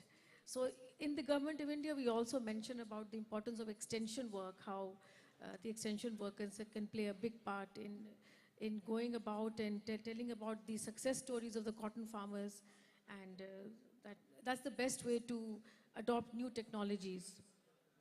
Mr. Maclay was next about the Better Cotton Initiative, and he mentioned about all the impact, how pesticide use was down by 53% and irrigation by 29%. And very heartening to see the women's empowerment, the women farmers coming up and the incomes going up. So, of course, there were challenges about traceability, which we have to address. And we should not forget the smallhold farmers who are producing the cotton as opposed to the bigger farmers who are producing cotton. Last but not the least was Dr. C.D. Mai, who has a lot of experience, and his success stories were truly very inspiring for me personally, sir. And I would like you to share them with me. And and how the farmers are coming together as collectives, as farmer producer organizations, and how 80% productivity can be improved by better agronomic practices, as opposed to what we thought that seeds is the main thing. But agronomic practices can increase the yield by 20 to 30%. And we have to see how to reduce the labor cost in India. And so I would like to inform you and all the August gathering here that the Ministry of Agriculture and Farmers Welfare, in association with the Textiles Ministry, has taken up a project on cotton. And for the first time, we've taken it up on a private-public partnership mode. And I think my colleague, Dr. Prasad, will talk about it tomorrow, but it is a very good example of how the industry and the farmers, the government of India has come together in a private-public partnership mode and taking this cotton from farm to the foreign. And so that is a very good example of cooperation and collaboration amongst the two, not only the two ministries, but also the industry and the farmers. So on this note, I would like to thank all the distinguished delegates for their valuable contributions. And I would like to thank Prajakta, my colleague, to give me this stage for hosting this session. And I hope all the delegates have a very good stay in Mumbai and enjoy all the sights and sounds and senses, as the minister pointed out. And I wish this ICAC plenary meeting a huge success. Thank you very much.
Reception and dinner is arranged. Besides this room. Delegates, hello. Thank you. Hello. By the way, you're all invited to a reception in the next room, which I think is convenient. Reception and cultural program. And what? Cultural program. A reception and a cultural program, convening at 7:30 in the next room, a reception and a cultural program.